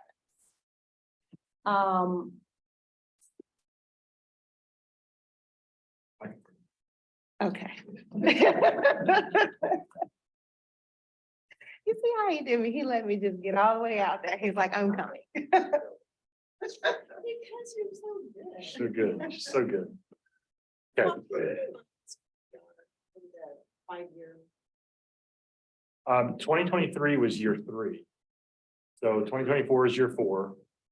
So we're. So this is, Cheryl said something really important earlier. She said a lot of things that are really important earlier, but one of the things she said that was really important earlier was about, sometimes you look backwards, it's hard to understand. You may not understand how the stuff was done. So this is intended to be a conversation about how was TRIP done? Because we weren't here when it was born. So when we talk about reserve fund policies that this board approves every year, this is what they are, just like was laid out at the outset, and then what was laid out in the TRIP calculation. And then the financial policies about the internal debt service coverage ratio. Now, one of the things I said last year that was alarming to me was how the agency really didn't have a capital infrastructure replacement plan or maintenance plan long-term, and that the TRIP numbers were the biggest numbers on the long-range financial plan. And that's we like the TRIP program. We like the TRIP program, but it's important to make sure that we've got the things that DCTA needs covered too. So as we go through the calculation for this, here's a couple of different ways that 2023 could have gone with what we know now. Here's the way it did go. And I didn't put the unrestricted fund balance at the outset. Or no, I did 77.8. You take out $2.5 million from the bond fund, and here's your available fund reserve balance. And this is the TRIP allocation. That's within the TRIP program this year, 11.3 million. Now, if you do all these policy things, here's what was in the budget at the time. So 2.5 million, 3 months of OpEx, sales tax stabilization, fuel stabilization, and capital replacement. And this is what was in the capital plan for this year. This is how you get to $7.8 million. If you do that, the available fund balance goes down to 54.1, and 15% of that is 8.1. So what do we do with the delta between 8.1 and 11.3 in fiscal year 2023? So the purpose of this, having this conversation, is to understand where the board sits with regard to the TRIP program and how these reserve fund policies should apply to it. I said it, I'll say it again. I think that the TRIP program is an important program for DCTA. I think it's an important program for our member cities. Stuff like extending the trail, replacing or closing grade crossings, that sort of thing. In Denton, thinking out a fixed route bus network and building sidewalks to bus stops and all that sort of thing to make transit more effective. That's exactly what the type of things that the TRIP program should be doing. In Louisville, it's more complementary things to tie into the GO Zone system in Highland Village. The project that you all did to connect to the train station is exactly the right thing. But what is the thinking around how these reserve fund policies fit into the TRIP funding program? Because there's another level of the other stuff that we know is coming, and how do we balance that as well? So I'll pause there. Any comments or thoughts on that? We can still accept that and just reduce the overall allocation or feather it down or do something to. I was here, and so was, I think, Diane, EJ, when we did this in the initial one. And I know we didn't. The intention was that we were going to use it as 15% of what's available when we subtracted everything, because we didn't want to. At least for me, I didn't want to damage the agency's ability to do what it needs to do. So that's my thoughts. You know, we should not compromise it. Since I wear the hat of the largest recipient of TRIP funds, probably important for me to maybe say a couple of things on this. Let me reinforce my thought process on creating TRIP was never to hamstring the agency's ability to put aside the money it needs to be able to do what it needs to do. As I've dug into this conversation with staff, what it seems to me, and again, we can't go back, but what it seems to me is that the entity was not setting aside the appropriate funding. And as long as it's a policy, I think the other side of the conversation would be, well, you'll just go tweak the budget until there's no money left by the end of the year, but that still has to come through us as the board. So that to me, I think that's the control on that, to make sure that this continues to stay a viable program. But what I don't want to see is, hey, we gave you all this money for TRIP, but now the train's gone. Right. Because we haven't maintained it, or I've got, an extra $300,000 in fuel tanks because we didn't paint them.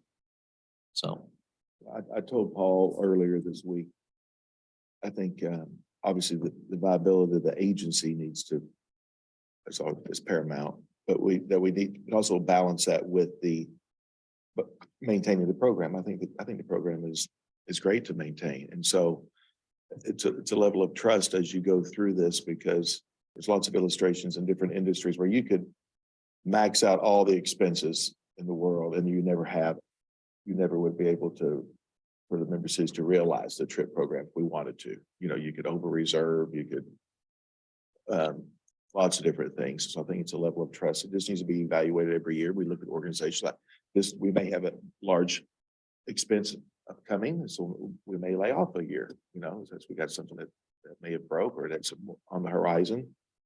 And it's formulaic, but it's also a spirit of flexibility. I think that's what I would encourage us to have. And Andy, to kind of dovetail on that, I think what I love about the TRIP concept and that collaboration is DCTA is never going to know where the missing links are for pedestrian or bike, how to link that all together. You're never going to have that level of expertise, granularity, or staffing. And so you give that to the experts to be able to make those linkages and those connections to help make all of our modalities better. And so that they all work together better. So I would never advocate for removal because I think it's a really interesting collaboration that helps residents all the way around.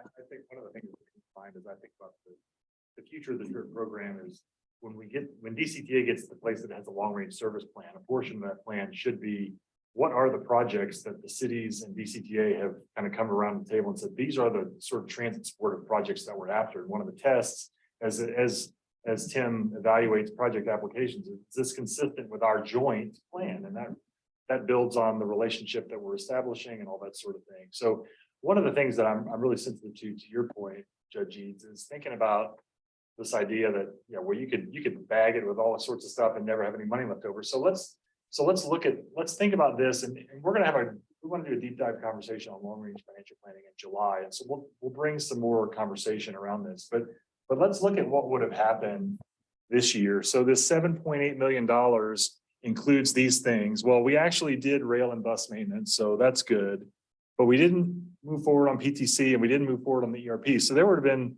$3.9 million that maybe should have been in the TRIP bucket that was not. And so we did do swiftly and we did do the other things. So maybe there's something that says there's off the top reserves required by policy, and then looking backwards based on what was actually executed may affect the TRIP balance in terms of heavy investment. Because when I think about what we got coming up with the Old Town TOD development, the A-Train enhancement program, all that sort of stuff, the timeline of that might be that it slides. And if you got a $20 million project that just keeps sliding, then that kind of does exactly what you're saying. And that's not what we want to do. So I think we have a spirit of flexibility about it on a year-to-year basis. As we look back and we look forward on a near term and long term horizon, and we just kind of have a conversation as part of the annual process. And I think that when we set it up, that was really our goal. Yeah. We remember years ago, we had the ELAP program. But we didn't, I know, right? Okay, that's telling how old we are. TRIP 1.0. But we didn't know what we don't know. And so what you guys have done in bringing us, you know, the capital replacement, all those type of things, it takes it into consideration. But every year is a mystery. I think there was a sense that during COVID, our sales tax were going to plummet, and they didn't. They really didn't. Maybe it was because our liquor store, I don't know. But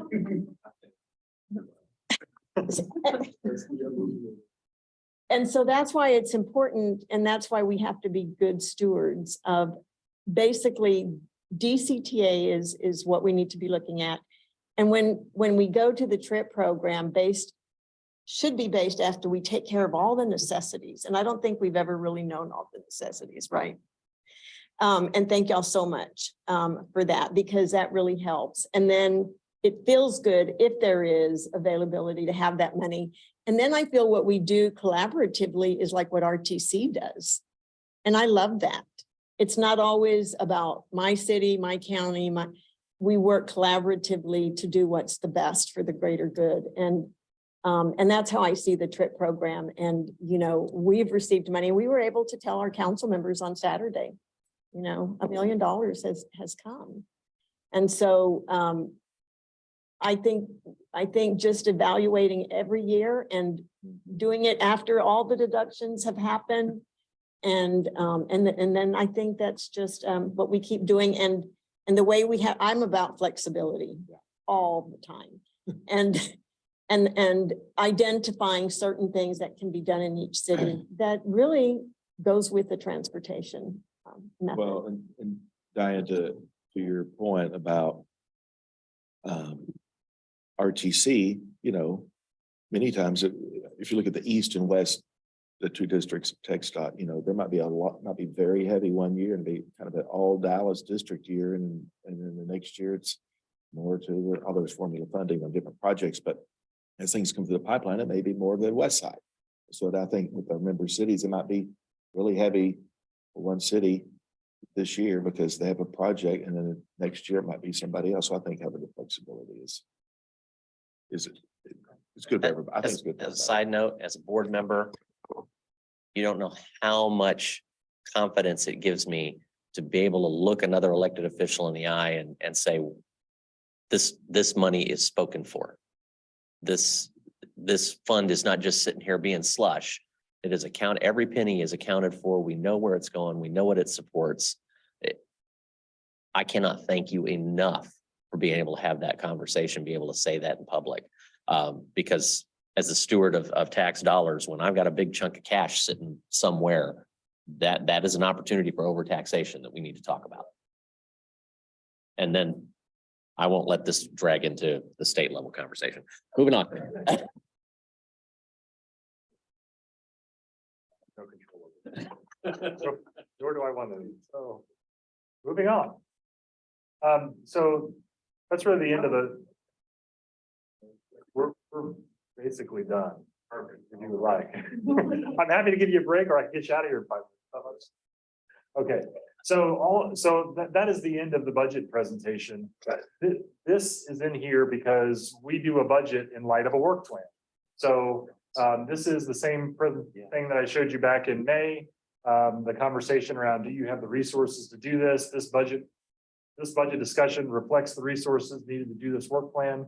And so where we need to focus is on how to execute, once this budget is approved, how to execute to get those resources in place to deliver the work plan. So we'll be working through setting goals and objectives and then over the next few weeks and months, that'll flow down through the whole organization so that everybody is primed and ready to go at the start line come October 1. So I'm going to conclude with this. This is a really good budget presentation, but it's even more remarkable when you consider that this woman arrived to us in December of last year, and this woman arrived to us in April, having never done a DCTA budget before. 73 days ago, she got it. 73 days. And the entire staff in this building and in the other buildings were all in, sharing information, collaborating. The feedback from this budget process was, I've been at DCTA a long time. This is the best budget process I've ever had. Thank you.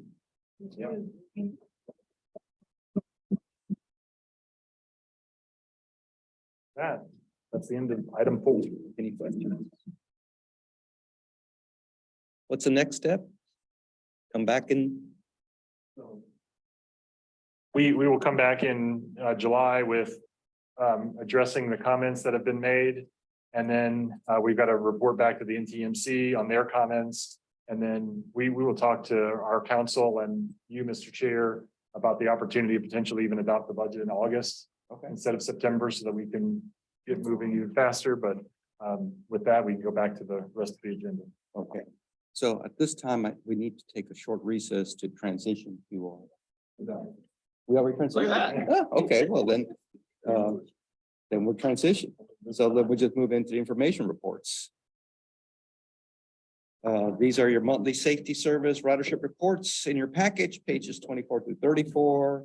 Interlocal cooperative agreement, interlocal agreement with City of Capel, City of Frisco, Kearney Metro. The extension of 1703 on-demand rideshare service, an on-call taxi, non-emergency transportation service contract. There's no questions on that. They are there for you to read. Future agenda items and board member requests. Are there any future agenda items from any board members? If not, our next regular board meeting is July 27, 2023. The next item is reports on items of community interest. Anybody want to talk about their 4th of July events? Or we already said all that? I would welcome anybody that pays attention to this to go to the municipal websites and sign up for any of their newsletters or look at their calendars that they all have. It is a slam-packed summer. And in the interest of time, you're going to get better information there than a summary here from me. So cityoflouisville.com. Very good. There's no executive session today. Nothing seems to be scheduled. There's no other business from the board. We are adjourned. It is 2:34. Thank you.